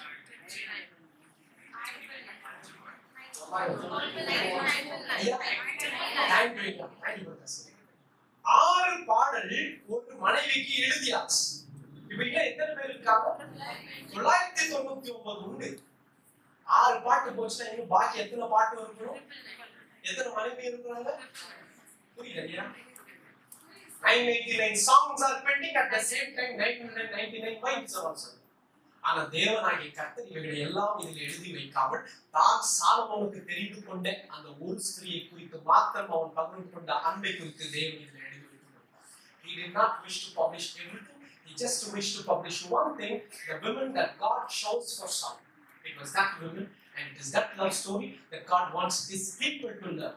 நீங்களும் நானும் அதை கற்றுக்கொள்ள வேண்டும். சாலமோன் எத்தனை வேணாலும் செய்யலாம், ஆனா கர்த்தர் அவன் வாழ்க்கையில் ஏற்படுத்தினது அது ஒரே ஒரு ஸ்திரீ. இந்த புஸ்தகத்தை நான் வாசிக்கிறேன், அந்த ஸ்திரீ. புரியுதா உங்களுக்கு? நல்ல கவனிங்க. அருமையான தேவ பிள்ளைகளே, நாம் இன்றைக்கும் கூட இவைகளை பார்க்கிறோமே. தேவனாகிய கர்த்தர் அப்ப என்ன தெரிஞ்சுக்கணும்? வாலிப பிள்ளைகள் நல்லா தெரிஞ்சுக்கணும். நீ எத்தனை நாள் உன்னுடைய விருப்பங்களை தேடினாலும் அல்லது உன் விருப்பத்தை நீ நிறைவேற்றி கொண்டாலும் கூட கர்த்தர் உனக்காக நியமித்ததை தவிர உன் வாழ்க்கையில கர்த்தர் ஒன்றையும் அங்கீகரித்து காண்பிப்பதில்லை. புரியுதா உங்களுக்கு? He had 1,000 but God showed to this world only one. Why? Because it was that one God chose. புரியுதா உங்களுக்கு? சரி நம்ம கடந்து போவோம். நான் 10 தடவை உங்களுக்கு புரியுதான்னு கேட்டுட்டு இருந்த டைம் ஆகும். சரி நல்லா கவனிங்க. அப்ப நாம் பார்க்கிறோம் இந்த இப்போ இந்த ஒரு ஸ்திரீ கர்த்தர் சாலமோனுக்காக தெரிந்து கொண்ட அந்த ஒரு ஸ்திரீ அவன் பாடுகிற பாடலும் பதிலுக்காக அந்த ஸ்திரீ பேசுகிற வார்த்தைகளும் கொண்டு இந்த பாடலை தான் கர்த்தர் நமக்கு எழுதி வைத்து கொடுத்திருக்கிறார். சரி, சாலமோன் யார்? இந்த ஸ்திரீயா? இப்பொழுது இந்த ஓவரால ஒரு சின்ன கதையை சொல்லி முடிச்சிருந்தோம். நேரம் கரெக்டா இருக்கும். சாலமோன் ராஜாவானான். தாவீது மரித்த பின்பு நாத்தான் தீர்க்கதரிசியும் ஜதோக் என்கிற ஆசாரியனும் அவனை அபிஷேகித்து ராஜா தாவீதுடைய கிரீடத்தை எடுத்து சாலமோனின் மேல் வைத்து சிங்காசனத்தின் மேல் அமர்த்தினான். நல்ல கதை கேளுங்க, இன்ட்ரெஸ்டிங்கா இருக்கும். அமர்த்தினான். ராஜாக்கள் அந்நாட்களில் என்ன பண்ணுவாங்கன்னா, ராஜ்யபாரத்தில் அநேக ஜனங்களுக்கு தீர்ப்புகளை சொல்லி காரியங்களை செய்து இப்படியே செஞ்சுட்டு இருந்ததுனால ஒரு ரிலாக்ஸேஷனுக்காக என்னது ஒரு ரிலாக்ஸேஷனுக்காக என்ன பண்ணுவாங்களா, ராஜாக்கள் தங்களை அடையாளங்களை ராஜாவை போல காண்பித்துக் கொள்ளாமல் தங்களை மற்ற அதாவது தேசத்தாரை தங்களை காண்பித்துக் கொண்டு ஜனங்களுக்கு மத்தியில் எங்கேயாவது இருப்பாங்க. அது மாத்திரமல்லாமல் நான் வாசித்தது உண்டு, ராஜாக்கள் ஜனங்களுடைய நிலைமையை அறிந்து கொள்ள ஜனங்களாகவே இருப்பாங்க. புரியுதா உங்களுக்கு? ஒண்ணு வேண்டாம். இப்போ பிரைம் மினிஸ்டர் இந்த ரோட்டுக்கு வராருன்னு வச்சுப்போம். என்ன பண்ணுவாங்க? சுத்தம் பண்ணுவாங்க, இதெல்லாம் பண்ணுவாங்க. சுத்தம் பண்ணாம உண்மையான நேரம் தெரியும். அதே போல இந்த ராஜா தனக்கு அநேக நிலங்கள் உண்டு. ராஜா அல்லவா, நிலங்கள் உண்டு. அதுல ஒரு நிலங்களை குத்தகைக்கு விட்டு இருந்தாங்க. அநேகருக்கு நிலங்கள் இருந்துச்சு.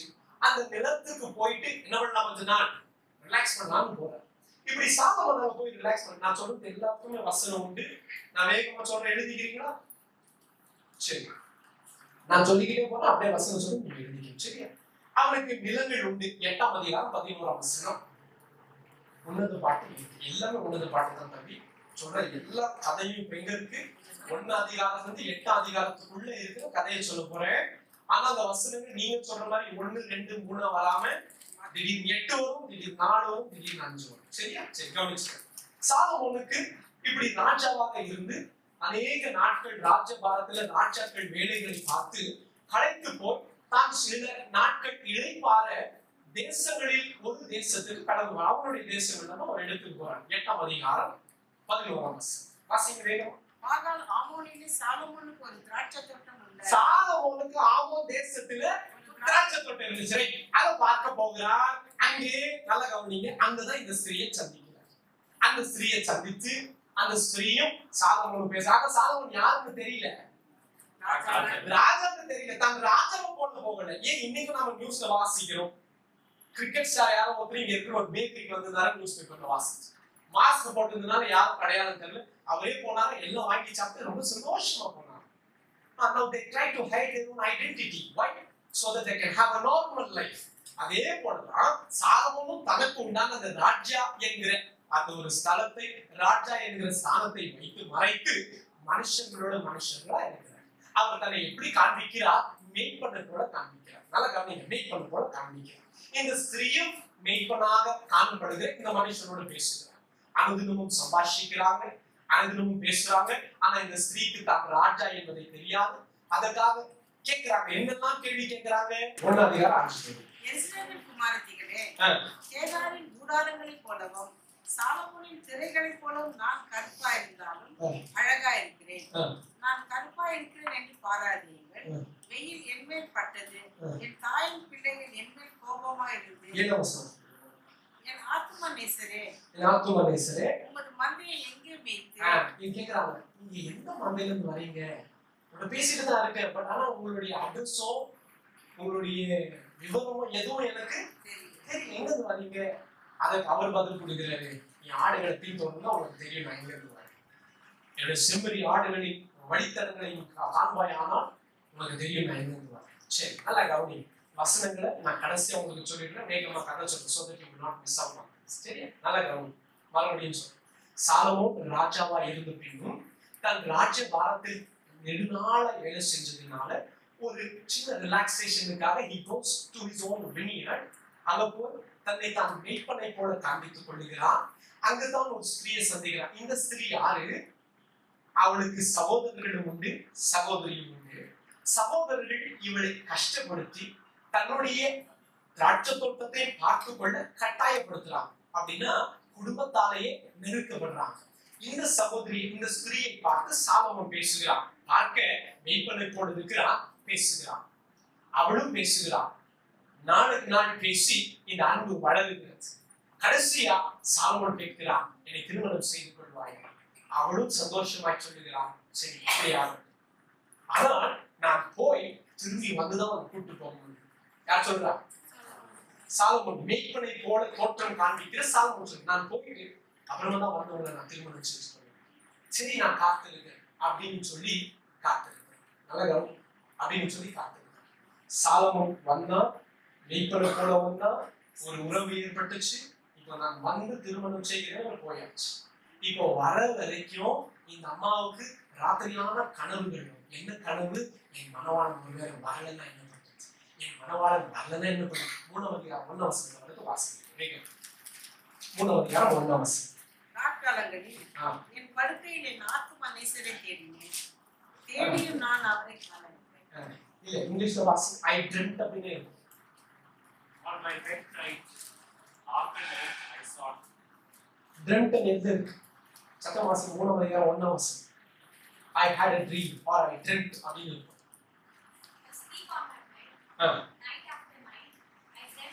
I dreamt night after night. I dreamt of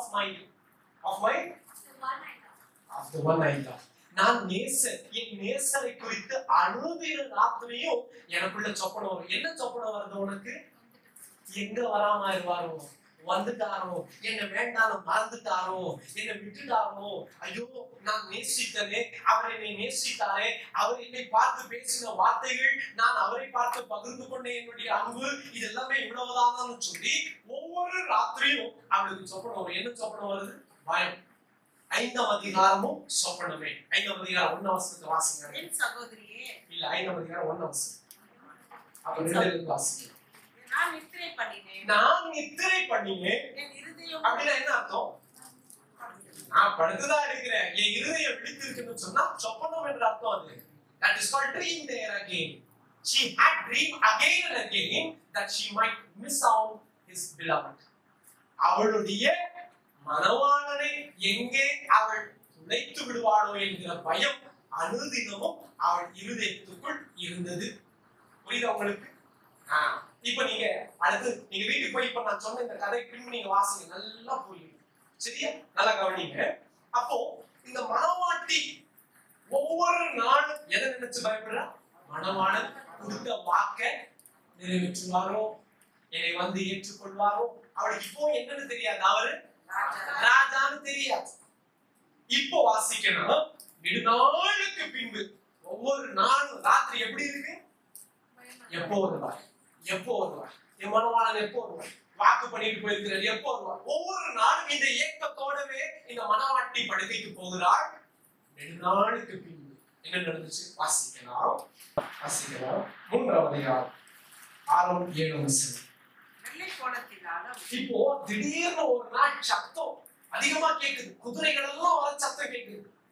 இந்த ஸ்திரீ வேலை செஞ்சுக்கிட்டு இருக்கா. ரெகுலரா தோட்டத்துல சேருமா, ராத்திரியானா கனவு, பயமா இருக்கு, மனவாளன் வருவாரோ இல்லையோ அப்படின்னு. பகல வேலை செஞ்சுட்டு இருக்கிறா. அதுவும் யார் தோட்டத்துலதான் வேலை செஞ்சீங்கம்மா? சகோதரர்களுடைய தோட்டத்துல வேலை செஞ்சு வச்சாங்க. அவளுடைய தோட்டத்தையும் பார்த்துக் கொள்ள நேரம் இல்லை, அவளை குறித்து கவனித்துக் கொள்ளவும் நேரம் இல்லை. கஷ்டப்படுத்துறாங்க ஐயா. சகோதரருடைய தோட்டத்துல வேலை செய்யலாம். தூரத்துல இருந்து அதிகமான சத்தம் வருது. இப்ப கேட்கிறா, வாசிக்கலாம். வெள்ளை போலத்தினாலும் சாம்பிராணியினாலும் வர்த்தகருடைய சகலவித கந்த கொடியினாலும் உண்டாகிய வாசனையை வீசி தூப ஸ்தம்பங்களினால் போல வண்ணாந்திரத்திலிருந்து வருகிற இவர் யார்? வண்ணாந்திரத்திலிருந்து வர இவர் யார்? ஏன்னா என் மனவாளன் எப்படி வருவாரோ நான் நினைச்சிருக்கிறேன். என்ன நான் பார்த்த வரைக்கும் அவர் யாரு? மேய்ப்பன். அப்ப எப்படிதான் வருவார் இவரு? கோலை வச்சுக்கிட்டு அப்படியே நடந்து வருவார் அப்படின்னு நான் நினைச்சிட்டு இருக்கேன். யாருங்க இது? இவ்வளவு வர்க்கங்களோடு, இவ்வளவு வாசன திறமைகளோடு, இத்தனை காரியங்களோடு யாருமே இவன் அப்படின்னு சகோதரி கேட்கிறா. கூட இருக்கிற சகோதரர்கள் சொல்றாங்க, அது ராஜா, நம்மை சந்திக்க வருகிற ராஜா. ராஜாவா? சந்தோஷம் அப்படின்னு நினைச்சு கொஞ்ச நேரத்துக்குள்ள அடையாளத்தை கண்டுபிடிக்கிறா. இது ராஜா மாத்திரம் அல்ல, நான் என் உடன்படிக்கை செய்த என்னுடைய மேய்ப்பன் என்கிற ராஜா. ரொம்ப சந்தோஷம். ஒரு பக்கம் இருந்தாலும் இன்னொரு பக்கம் என்ன தெரியுமா இவளுக்கு? இப்ப வாசிக்கலாம். இவளுக்கு தெரியும் சாலமோன் ராஜாவுக்கு கேள்விப்பட்டிருக்காங்க, ரொம்ப பெரிய ஞானி. இந்த சாலமோன் ராஜாவுக்கு இந்த ஸ்திரீயை திருமணம் செய்கிற போதே அவனுக்கு எத்தனை மனைவிகள் வாசிங்க. அதுல இந்த உன்னத பாட்டு யாரும் பார்க்கலையா? எத்தனை பாட்டுன்னு கேட்கல, எத்தனை மனைவிகள் இந்த புஸ்தகத்தை எழுதிருக்கேன்னா 60 மனைவிகள் எழுதி வாசிக்கணும். நல்லா வாசிட்டு வந்திருக்கிறீங்க. வாசிக்கலாம். 6ஆம் அதிகாரம் 8ஆம் வசனம். ராஜஸ்திரிகளில் 60 பேரும் மறுமனையாட்டிகள் 80 பேரும் உண்டு. கன்னியருக்கு தொகை இல்லை. கன்னியருக்கு தொகை இல்லை. இவங்கெல்லாம் இருக்காங்க. இப்போ இது சாலமோன் என்று அறிந்த பின்பு இவனுக்கு ஒரு பக்கம் சந்தோஷம், ஆனா இன்னொரு பக்கம் என்ன? ஐயோ, இவருக்கு ஏற்கனவே அநேக மனைவிகள் உண்டு. இப்ப நான் யாரு? 61ஆம் நம்பர். இப்ப எவ்வளவு பேர் இருக்காங்க? ஆல்ரெடி அவருக்கு மனைவியா 60 பேர் இருக்காங்க. 61. ஐயோ, ராஜா என்ன எப்படி ஏத்துப்பாரு, என்ன நல்லா பார்த்துப்பாரு சந்தேகம். ராஜாவும் தன்னுடைய வார்த்தைப்படி வந்தா இந்த ஸ்திரீயை ஏற்றுக்கொண்டா. இப்ப எங்க கொண்டு போறாரு? அரண்மனைக்கு கொண்டு போறாரு. அரண்மனைக்கு கொண்டு போய் அவளை அமர்ந்திருக்க செய்து ஒரு பந்தியை ஆயத்தப்படுத்துகிறார். வாசிக்கலாம். 1ஆம் அதிகாரம் 2ஆம் அதிகாரம் 4ஆம் வசனம். விருந்துசாலைக்கு அழைத்து கொண்டு போனார். எங்க? அங்கிருந்து நேர அரண்மனைக்கு கொண்டு போய், இனி நீ ராணி அம்மா, குடிச்சிட்டு வாங்க. குடிச்சிட்டு வந்துட்டான். வஸ்திரத்தை கொடுத்துட்டான். வந்து எங்க உட்கார வச்சுட்டாங்க? விருந்து சாலையில் உட்கார வச்சு, என் மேல ஒரு கொடி. என்ன கொடி அது? என்ன எழுதி இங்கிலீஷ்ல வாசி. There's a banner over me. Solomon raised the banner over me, and what was written in it? Love. A banner called love, raised by Solomon to me. சரி, ரைட். ஆனா இப்ப யார் சுத்தி இருக்கிறா பாருங்க. சாலமோன் கூட்டு வந்துட்டாரு, உட்கார வச்சுட்டாரு, பந்தி ஆயத்தமா இருக்கு, சாப்பிடலாம் ராணி சாப்பிடலாம் அப்படின்றாரு. யார் சுத்தி இருக்கிறா? 60 பேர் சுத்தி இருக்கிறாங்க. அதனாலதான் இப்ப அந்த அம்மா சொல்லுவா, நீங்க ஏன் அப்படி எல்லாரும் பாக்குறீங்க? நீங்க எல்லாம் நல்லா சிறப்பா இருக்கிறீங்க, நான் கருப்பா இருக்கிறீங்கன்னா நான் ஏன் கருப்பாயிட்டேன் தெரியுமா? வாசிங்க. 1ஆம் அதிகாரம். வாசிங்க. நான் கருப்பா இருக்கிறேன்னு பாக்காதீங்க. ஏன்னா வெயில் என் மேல பட்டு என் தாயின் பிள்ளைகள் என் மேல் கோபமாயிருக்கு. என் தாயின் பிள்ளைகள், அதாவது சகோதரர்கள் என் மேல் கோபமாக இருந்து என்னை திராட்சை தோட்டத்திற்கு காவல்காரியாக வச்சாங்கய்யா. என்னுடைய சரீரத்தை என்னால பார்த்துக் கொள்ள முடியல. மற்ற ஸ்திரீகளை போல எஸ்தரின் நாட்களிலே 12 மாதங்கள் அவளுடைய சரீரத்தை அவள் ஆயத்தப்படுத்திக் கொள்ள, ராஜாவுக்கு பிரியமான ஒரு நிறமாய் மாற ஆயத்தப்படுத்தினது போல என்னால் ஆயத்தப்பட முடியல. என்ன அப்படி பார்க்காதீங்க. நீங்க அப்படி பார்க்கறதுனால என் இருதயத்தை இன்னமும் I feel very inferior, and that is why she says, அடிக்கடி சொல்லுவா, எருசலேமின் குமாரத்திகளே, இவருடைய அன்புக்கு மத்தியில நீங்க எதுவும் செய்யாதீங்க. Don't interrupt in Allah. All women of Jerusalem, all those who are married to Solomon, don't interrupt in Allah. That is between me and Solomon. புரியுதா உங்களுக்கு? அதனாலதான் அவர் சாலமோனுக்கு சொல்லுவார், சாலமோன், உன்னிடத்தில் இத்தனை அழகான ராட்சாத்திகள் இருக்கிறாங்க, நான் ஏமாற்றி. நான் யார் தெரியுமா? சாலமோனே. வாசிக்கலாம். 2ஆம் அதிகாரம் 1ஆம் வசனம். இது யார் சொல்றா? மனவாட்டி சொல்றா. நான் யாரு? நம்ம யார சாலமோன் ரோஜா சொல்லி இத்தனை நாளா கூப்பிட்டுக்கிறோம்? இயேசு சாலமோனின் ரோஜா அல்ல, இயேசு தன்னை சாலமோனின் ரோஜான்னு சொல்லு. மணவாட்டி சாலமோனை பார்த்தும் சாலமோனின் ரோஜான்னு சொல்லல. மணவாட்டி தன்னை பார்த்து என்ன சொல்லுகிறா? நான் சாலமோனின் ரோஜா, பள்ளத்தாக்கின் லீலி. பள்ளத்தாக்கின் லீலி, பள்ளத்தாக்கின் lily. She says two things. I am rose of Sharon, lily of the valley. அப்படின்னா என்ன அர்த்தம் தெரியுமா? ரோஸ் ஆஃப் ஷாரன் என்பது நாம பார்க்கிற அல்லது நினைக்கிறபடி பெரிய அழகான பூக்கள், ரோஜா பூக்கள் அல்ல. அவைகள் சாலையில மனுஷர் கால்களினால் மிதிக்கப்படப்படுகிற சின்ன சின்ன பூக்களா. இஸ்ரேல்ல மனுஷர்களால் புறக்கணிக்கப்பட்டு சின்ன சின்ன பூக்கள், அவைகளை யாரும் பறித்து தங்கள் அலங்கரித்துக் கொள்ள பயன்படுத்தாதவைகள். அதனாலதான் அந்த ஸ்திரீ மணவாளன் என்ன சொல்றாங்க தெரியுமா? நான் சாலமோனின் ரோஜா, மனுஷரால் ஏற்றுக்கொள்ளப்படா, பள்ளத்தாக்கின் லீலியை யாரும் பயன்படுத்த மாட்டான் அப்படின்னு இந்த மனைவி கணவனாகிய சாலமோனை பார்த்து தன்னை தாழ்த்தி பேசுறான். அதுக்கு சாலமோன் என்ன சொன்னாரு பார்க்கலாம். அதே அதிகாரம் அடுத்த வசனம். அப்பா, நீ பள்ளத்தாக்கின் லீலி அல்ல, முற்களுக்குள்ள லீலி புஷ்பம். அப்படின்னு என்ன அர்த்தம்? இந்த பூக்கள் இப்ப சொன்னே சாலமோனின் ரோஜா எப்படிப்பட்ட பூக்கள்? மனுஷர்களால் புறக்கணிக்கப்பட்ட பூக்கள், கால்களினால் மிதிக்கப்படத்தக்க பூக்கள்.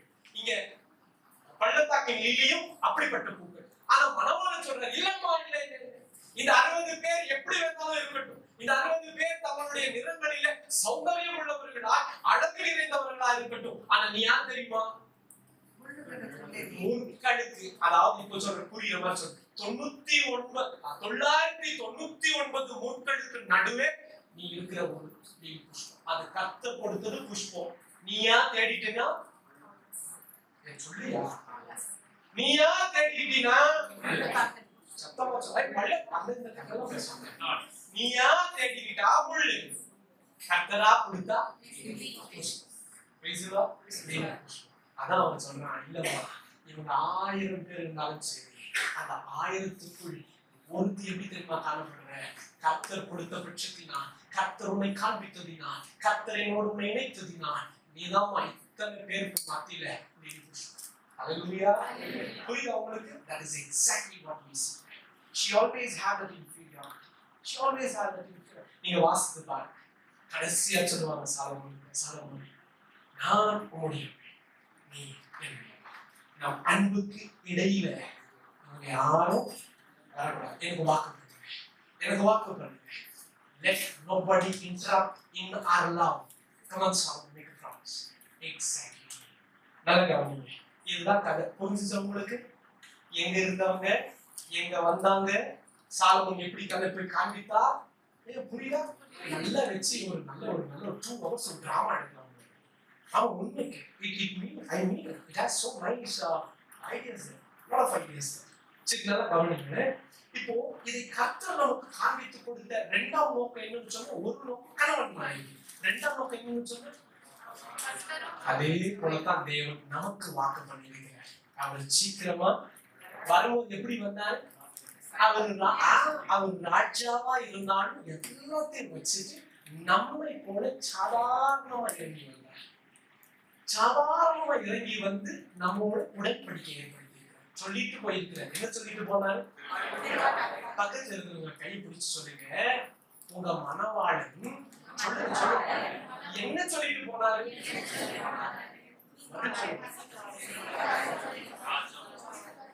என்ன சொன்னாங்க? சொன்னாரா? அதோட சந்தோஷம். சீக்கிரம் வரணும்னு சொன்னாரு. அதுக்கு நடுவுல பாகாலு கிட்ட ஓடக்கூடாது. சொல்லுங்க, நமக்கு ஒரே மணவாளன் வருவேன் என்று வாக்கு பண்ணி சென்றிருக்கிறார்.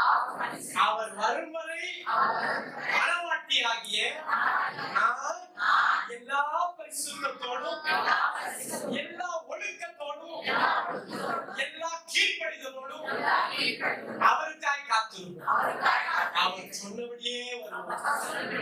ஐயா, சாலமோனுக்கு 1000 திருமணம் இருந்தாலும் அவன் பண்ணின வாக்கு தத்தத்தின் நிமித்தம் அந்த ஒரு ஸ்திரீக்காக ஆனால் என் மணவாளனுக்கு சபை என்கிற ஒரே மணவாட்டி தான். அவர் வந்தே வருவார். விசுவாசிக்கிறீங்களா? அவரை விசுவாசிக்கிறீங்களா? அவர் சீக்கிரமாய் வருவார்.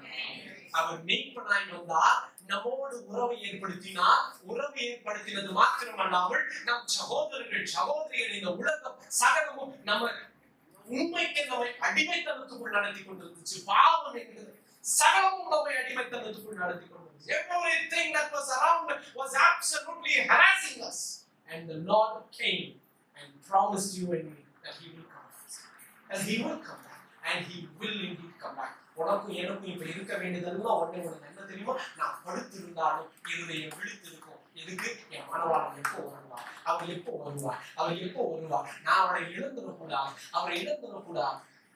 மத்தேயு புத்தகம் 25ஆம் அதிகாரத்தை நீங்க வாசித்து பார்த்தீர்களானால் 10 கடிகைகளை குறித்து வேதம் எழுதியிருக்கும்.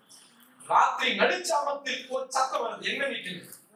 இதோ மணவாளன் வருகிறார், எதிர்கொண்டு போங்கள். என்ன சொல்லல படுத்திருக்கிறவங்க அடையிருந்து ஒரு 10 நிமிஷம் கழிச்சு நம்ம பிள்ளைங்க என்ன சொல்றாங்க? எழுதுனா பிள்ளைங்க விடுங்க, நாங்களே அப்படிதான் செய்வோம். அடிச்சு அலாரம் என்ன பண்ணுவோம்? நாங்க அடிச்சுட்டு தூங்குவோம் இல்லையா? பிள்ளைங்க என்ன பண்ணுவாங்க? எழுதுனா 10 நிமிஷம் எந்திரிச்சு. You just need to know how to respond to things that is happening around us. Where do we stand? நம்ம எங்க இருக்கிறோம்? ஆவிக்குரிய நிலைமை என்ன? தேவன் இன்றைக்கு வருவாரானா நம்ம அவரை சந்திக்கிற நிலைமை என்ன? அவரோட சேர்வேனா? நீங்களும் நானும் அவரோட சேரலன்னு சொன்னா இத்தனை பிரயாசங்களும் இத்தனை காரியங்களும் என்ன செய்யும்? என்ன ஆகுங்க? Everything is just vain. இதனுடைய நோக்கம் என்ன? நோக்கம் என்ன? நாம் அவரோட சேரணும். அவர் வாக்குல அவர் உண்மையா இருக்கார். புரியுது உங்களுக்கு? ஆமா, அருமையான தேவ பிள்ளைகளே, ஆண்டவராகிய இயேசு கிறிஸ்து நம்முடைய அருமை ரட்சகரும் மீட்பரும் மாத்திரமல்லாமல் நமக்கு மணவாளனாய் விளங்குகிற ஆண்டவராகிய இயேசு சீக்கிரம் வரப்போகிறார். அவரை சந்திக்க நாம் மனவாட்டிகளாய் எதிர்கொள்ள வேண்டும். அவர் வருகிற வரைக்கும் நம்ம பிரயாசப்பட்டுதான். ஆனா வந்தே வருவார். புரியுது அவங்களுக்கு? அப்ப நாம ஜனங்கள்லாம் கேட்பாங்க, யார் இவர்? குதிரையின் மேல் மேகங்களுக்கு நடுவே இப்படி வருகிற இவர் யார்? அவங்க கேட்டாங்களா? சாமி அப்படியே எழுதிருக்கோம் பாருங்க. And who is this man coming in cloud? வானத்திலே அவர் வந்து தோன்றுகிறார். கண்கள் யாவும் காணும். சகோதரனை பார்த்தா சாலமோன் வருது. ஆனா சகோதரர்கள் போட்டு போவாங்க. புரியுது உங்களுக்கு? அவரை குத்தின கண்களும் பார்க்கும் என்று என் வேதம் சொல்லும். கண்கள் யாவும் காணும், கால் விழுங்கால்கள் யாவும் முடங்கும், நாவுகள் யாவும் அறிக்கை செய்யும். ஆனால் எல்லாரும் அவங்களோடு கூட பறந்து போவதில்லை. You know that? Not everybody will be taken up. Not everybody. Are you that everybody? Or that is somebody? என்னங்க நீங்க எல்லாரும் போக மாட்டாங்க. வேதத்தின்படி சொல்லணும்னா அநேக டைம்ல வருவாங்க. ஒரு சிலர் மாத்திரமே இதன் வழியாக கடந்து போவாங்க. நீங்க அநேகரா சிலரா? என்ன சொல்லுங்க? என்னமோ நீங்களே தீர்மானிச்சுங்க. யார் நீங்க? அநேகரா சிலரா? நானாவது சந்தோஷப்பட்டீங்கன்னு சொல்லி கர்த்தருக்கு சோதனை. அந்த வார்த்தையின்படியே கர்த்தர் நம்மை அந்த சிலருக்குள்ள ஒரு மனவாக்கியாக தன்னோடு கூட எடுத்துக்கொள்ள அந்த நாள் வரைக்கும் நம்ம பரிசுத்தத்துக்குள் வைத்திருக்க வேண்டும். இவனுக்கு ஒவ்வொரு நாளும் சொப்பனத்தில் வந்தது மனவாளனை தவிர மற்றவர்கள் அல்ல. தன் இருதயத்தில் வந்தது, தன்னுடைய நினைவுகள் எல்லாம் நிரம்பி இருந்தது யார் தெரியுமோ? அது சாலமோன் மாத்திரம், மற்றவர்கள் அல்ல. உலகம் அல்ல, வேலை அல்ல, ஆஸ்திகள் அல்ல, சம்பத் அல்ல, ஐஸ்வர்யம் அல்ல, ஞானம் அல்ல, எவைகளும் அல்ல. மனவாளனை மாத்திரம் நினைத்தான். எப்போ ஒரு மனுஷனுக்கு சொப்பனம் வரும் தெரியுமா? சயின்டிபிக்கா சொல்லணும், எதை அவன் ஆழ மனதில் வைத்திருக்கிறாரோ அதே சொப்பனங்களாக இருக்கிறார். அப்ப இந்த ஸ்ரீ இருதயத்தின் அந்தரங்கத்தில் என்ன இருந்துச்சு தெரியுமா? மனவாளன் மாத்திரம். அருமையான தேவ பிள்ளைகளை, நான் உங்களுக்கு காட்டிக் கொடுக்க ஆசைப்படுகிறேன். உன்னத பாட்டின் புஸ்தகம் 1ஆம் அதிகாரம் 2ஆம் வசனத்தை நாம் வாசிச்சோம். அங்க ஸ்திரீ மணவாளனை பார்த்து சொல்லுகிறார். என்ன சொல்றா? உங்களுடைய அன்பு. அதாவது நல்லா கவனிங்க, சாலமோனை பார்த்து ஸ்திரீ சொல்றா, ஐயா உங்களுடைய அன்பு திராட்சரசம் பார்க்கிலும் இனிமையாச்சு. Can the man say that your love is better than mine? புரியுது உங்களுக்கு? 1ஆம் அதிகாரம் 2ஆம் வசனம், 4ஆம் அதிகாரம் 10ஆம் வசனத்தின் வாசி. 1, 2, 4, 10. 1, 2 ஒருத்தர் எடுத்துக்கங்க, 4, 10 ஒருத்தர் எடுத்துக்கங்க. வேகம் எடுத்துக்கங்க. அவர் தமது வாயின் முத்தங்களால் என்னை முத்தமிட்டார். 1ஆம் அதிகாரம் 2ஆம் வசனம், மணவாட்டி மணவாளனை பார்த்து சொல்லுகிறாள். சரி, இப்ப எப்படி எடுத்துப்போம்? திருச்சபையாகிய நாம மணவாளனாகிய இயேசுவை பார்த்து சொல்றோம். என்ன சொல்றோம்? 1ஆம் அதிகாரம் 2ஆம் வசனம். அவர் தம் வாயின் முத்தங்களால் என்னை முத்தம் செய்து உமது நேசம் திராட்சரசத்தை பார்க்கிலும் ஆண்டவரே, என் மணவாளனே, என் இயேசுவே, உம்முடைய அன்பு திராட்சரசம் பார்க்கிலும் இன்பமா இருக்கிறது. போதும்.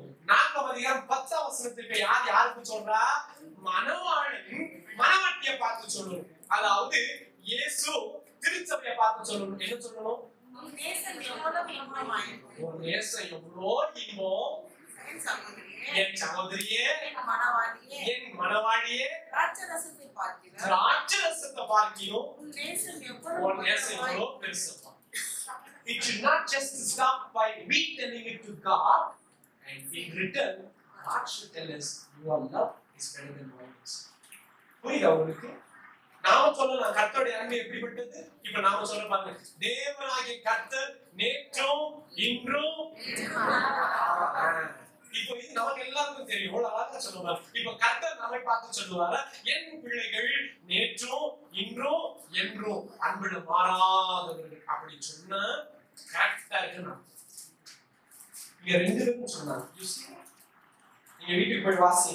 4ஆம் அதிகாரம் 1 தொடங்கி 15 வரைக்கும், 5ஆம் அதிகாரம் 10 தொடங்கி 16 வரைக்கும். இங்க மணவாளன் மணவாட்டியை குறித்து எப்படி எல்லாம் வர்ணிக்கிறாரோ அப்படியே அந்த மணவாட்டி மணவாளனை குறித்து எல்லாம் வர்ணிக்கிறார். 5ஆம் அதிகாரம் 4ஆம் அதிகாரம் 1 தொடங்கி 15. Man expressing the beauty of women. Chapter 5 verses 10 to 16. Women expressing the beauty of the man. See both. Chapter 4 verses 1 to 15.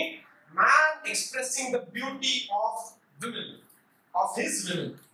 And chapter 5 verses 10 to 16. Women expressing the beauty of her man. புரியுதா உங்களுக்கு? கவனிங்க. வேதாகமத்தில் நாம் பார்க்கிறோம், அமையா தேவன் நம்முடைய அன்பை பார்த்து அப்படி சொல்லுவாரா என்பதுதான் பெரிய கேள்வி. இன்றைக்கு அவர் நம்மை மனவாட்டியாகத்தான் கவனிக்கிறார். அப்படியாகத்தான் நம்மை பார்க்கிறார். He looks at you and me as like a bridegroom looks at a bride. He looks at as a bride. And what reflection do we give it to God? தேவன் என் அன்பை பார்க்கிலும், அதாவது தேவன் திராட்சரசத்தை பார்க்கிலும் என் அன்பு பெருசுன்னு சொல்லுவாரா? 100க்கு 100 சொல்லுவேன். நான் உங்களுக்கு ஏற்கனவே சொல்லியிருக்கேன். ஆண்டவராகிய இயேசு கிறிஸ்து பஸ்காவை கொண்டாட ஆசரிக்க வந்தபோது என்ன சொன்னாரு? அருமையான சீசர்களே, உங்களோடு கூட இந்த திராட்சரசத்தை பானம் பண்ணி கொண்டாட மனதாய் இருந்தேன். ஆனா இப்போ தீர்மானிச்சுட்டேன். என்ன இயேசு, நான் இந்த திராட்சை பழத்தை தொட மாட்டேன். எப்ப வரைக்கும்? உன்னை நான் தேவ ராஜ்யத்துல அந்த பந்தியில உன்னோடு கூட பருகிற வரைக்கும் நான் தொட மாட்டேன். What does that mean? He says you are better than mine. You see that? Do you see the bridegroom's love for us? And would you say that now, Father or my Lord Jesus, your love is better than mine? நான் சொல்ல மாட்டேன். புரியுதா உங்களுக்கு? அவர் சொல்லிட்டாரு இல்லையா? இங்க சாலமோனும் சொல்லிட்டாரு, சாலமோனுடைய மனைவியும் சொல்லிட்டாங்க. Very nice relationship. God bless. இந்த பக்கம் வாங்க. ஆண்டவரை இயேசு சொல்லிட்டார், உங்களையும் என்னையும் என்னன்னுட்டு திராட்சை ரசத்தை பார்க்கணும் வெங்கடேஷ், உங்க அன்பு எனக்கு ரொம்ப பெருசு. திராட்சை ரசத்தை பார்க்கணும் சாம், உங்க அன்பு எனக்கு ரொம்ப பெருசு. கர்த்தர் சொல்லிட்டார்.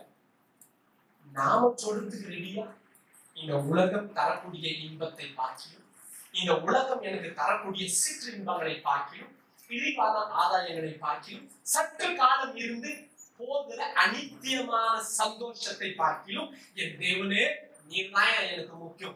எத்தனை வாய்கள் சொல்லும், அந்த வாய் அல்லது அந்த ஆத்துமா கர்த்தருக்கு மனவாட்டியாய் முத்திரைக்கப்பட்டிருக்கிறது. புரியுதா உங்களுக்கு? அப்படி முத்திரை போடுவாங்களா பிரதர்? இவங்க மனவாட்டி, இவங்க மனவாட்டி, இவங்க மனவாட்டி, இவங்க மனவாட்டி, இவங்க மனவாட்டி இல்ல, இவங்க மனவாட்டி போடுவாங்க. அப்படி முத்திரை போடுவாங்களா? ஆமா, எங்களுக்கு தெரியலையா அப்படின்னு சொல்லுங்க. நீங்க கோபமா பேசணும், பேசுங்க. வாசிக்கலாம். 2 கொரிந்தியர் புத்தகம் 11ஆம் அதிகாரம் 2ஆம் வசனத்தை தெரிவிக்கிறோம். 11ஆம் அதிகாரம் 2 கொரிந்தியர் 11 வேகமா வாசிங்க. ஒரே நிமிஷம் முடிச்சாங்க. 11ஆம் அதிகாரம் 2ஆம் வசனம். நான் உங்களை கற்புள்ள கன்னிகையாகி கன்னிகைகளாக கிறிஸ்து என்னும் ஒரே புருஷனுக்கு ஒப்பு கொடுக்க உங்களை நியமிச்சிருக்கிறேன். எல்லாரையும் இல்ல, அருமையான தேவ பிள்ளைகளை உன்னை நியமிச்சிருக்கிறேன். பரிசுத்த ஆவியானவர் திருச்சபையாகிய உன்னையும் என்னையும் பார்த்து கர்த்தருடைய ஆவியானவர் சொல்றார், அப்பா உன்னை ஒரே புருஷனாகிய கிறிஸ்து இயேசுவுக்கு கற்புள்ள கன்னிகையாய் உன்னை நான் ஒப்பு கொடுத்திருக்கிறேன். உன்னை முத்திரிச்சு வச்சிருக்கேன். You belong to Christ Jesus. 1 கொரிந்தியர் புத்தகம் 6ஆம் அதிகாரம் 19ஆம் வசனத்தை நீங்க வாசித்து பாருங்க. வேதம் சொல்கிறது, தேவ பிள்ளையே நீ உனக்கு சொந்தமானவன் அல்ல என்று தெரியுமா? Do you know that you do not belong to yourself? Yes. புரிஞ்சுக்கங்க. இன்னைக்கு நாம ஒரு தெளிவுக்குள்ள வந்துருவோம். என்ன? எனக்கு ஒரு மனவாளன், நான் அவருக்காக நியமிக்கப்பட்டேன், எனக்காக கர்த்தர் வரப்போகிறார். அருமையான தேவ பிள்ளைகளே, திருமணம் ஆகாதவங்க வந்துட்டு ஓ இயேசுதான் நம்ம ஒரே வழி, நமக்கு திருமணம் ஆகாதுன்னு நினைச்சாங்க. இல்ல இல்ல இல்ல இல்ல, அப்படி சொன்னா 1 தீமோத்தி 4ஆம் அதிகாரம் 3ஆம் வசனத்தை ஞாபகம் வச்சுக்கணும். அப்படி போதிக்கல. இந்த பூமியிலே கர்த்தர் உனக்கு துணை கொடுக்கணும். ஆனா யார் கொடுக்கணும்? 999 முற்கள் அல்ல, அவைகளுக்குள் கர்த்தர் உனக்காக நியமித்த அந்த ஒரு lily Pushpam. Hallelujah, praise the Lord. அப்படி அதுக்காக ஜெபம் பண்ணுங்க. கர்த்தருடைய சமூகத்தை கேளுங்க. வாழ்க்கையில ஜெபம் பண்ணுங்க. கர்த்தரை கேட்கலாம். அதுக்காக ask the Lord, Lord, if I choose, I would choose the throne. That is exactly what man can choose. Do you know that? When man sinned, that was the first time throne came out, right? That is his decision. Our decisions will always produce thorns. புரியுது உங்களுக்கு? நம்முடைய தீர்மானங்கள் எப்பவும் எதை பிறப்பிக்கும்? முற்களையே பிறப்பிக்கும். தேவனுடைய தீர்மானங்கள் மாத்திரமே புஷ்பத்தை மலரச் செய்யும். புரியுதா உங்களுக்கு? ஆச்சரியம். நல்ல கவனி. அப்போ வேதாகமத்தை நம்ம வாசித்து பார்த்தோம்.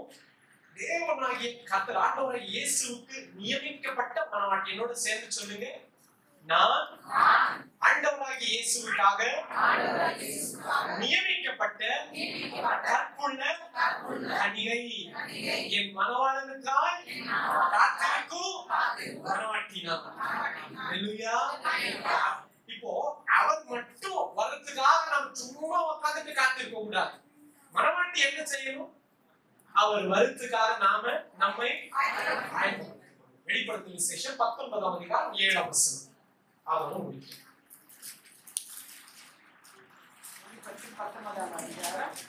7ஆம் வசனம். எபேசியர் 5:25 தொடங்கி வீட்டுல போய் வாசிங்க. நான் சந்தோஷப்பட்டு களி கூர்ந்து அவருக்கு துதி செலுத்த கடவோம். ஆட்டுக்குட்டியானவருடைய நல்லா கேட்டுக்கங்க. ஆட்டுக்குட்டியானவரின் கல்யாணம் வந்தது. அவருடைய மனைவியாகிய திருச்சபை தன்னை ஆயத்தம் பண்ணினாள் என்று. தன்னை என்ன பண்ணினா? எல்லாரும் சொல்லுங்க, தன்னை என்ன பண்ணினா? ஆயத்தம் பண்ணினா என்று சொல்ல கேட்டேன். மணவாட்டியாகிய திருச்சபையாகிய நீங்களும் நானும் நம்மை நாம் ஆயத்தப்படுத்திக் கொள்ள வேண்டும். அவர் சீக்கிரமாக இருக்கும். எபேசியர் 5:25 தொடங்கி வாசித்து பாருங்க. வேதம் சொல்லுகிறது, கர்த்தராகிய இயேசு, நல்லா கேளுங்க, 2 காரியங்கள் இந்த புத்தகம் சொல்லுதுன்னு சொன்னேன். என்ன? 1, உன்னத பாட்டு புத்தகம் 2 காரியங்களை வெளிப்படுத்துகிறது. 1, கணவன் மனைவி அன்பு என்கிற அஸ்திவாரத்தையுமே குடும்பத்தை கட்ட வேண்டும். 2வது, தேவனாகிய கர்த்தர் திருச்சபையாகிய நம்மே வைத்திருக்கிற அன்பை வெளிப்படுத்தும். எபேசியர் புத்தகம் 5:25 தொடங்கி வாசித்து பாத்தீங்கன்னா 2க்கும் அப்படியே ஒண்ணா எழுதிருக்காங்க. என்ன எழுதியிருக்கோம்? கணவர்களே, கிறிஸ்து இயேசு சபையை நேசிக்கிறது போல நீங்கள் உங்கள் மனைவியை நேசிங்க. மனைவிகளே, கிறிஸ்து இயேசுவுக்கு ஒப்பு கொடுக்கிறது போல உங்களை நீங்களே கணவர்களுக்கு ஒப்பு கொடுங்க. What does the Lord comparing with what? தேவன் எதை இணைத்தியா பேசுறார்? புரியுதா உங்களுக்கு? Do you see that? Oh, God just takes it in one picture. ரெண்டுமே ஒண்ணா வச்சு கர்த்தர் காட்டுறது புரியுதா உங்களுக்கு?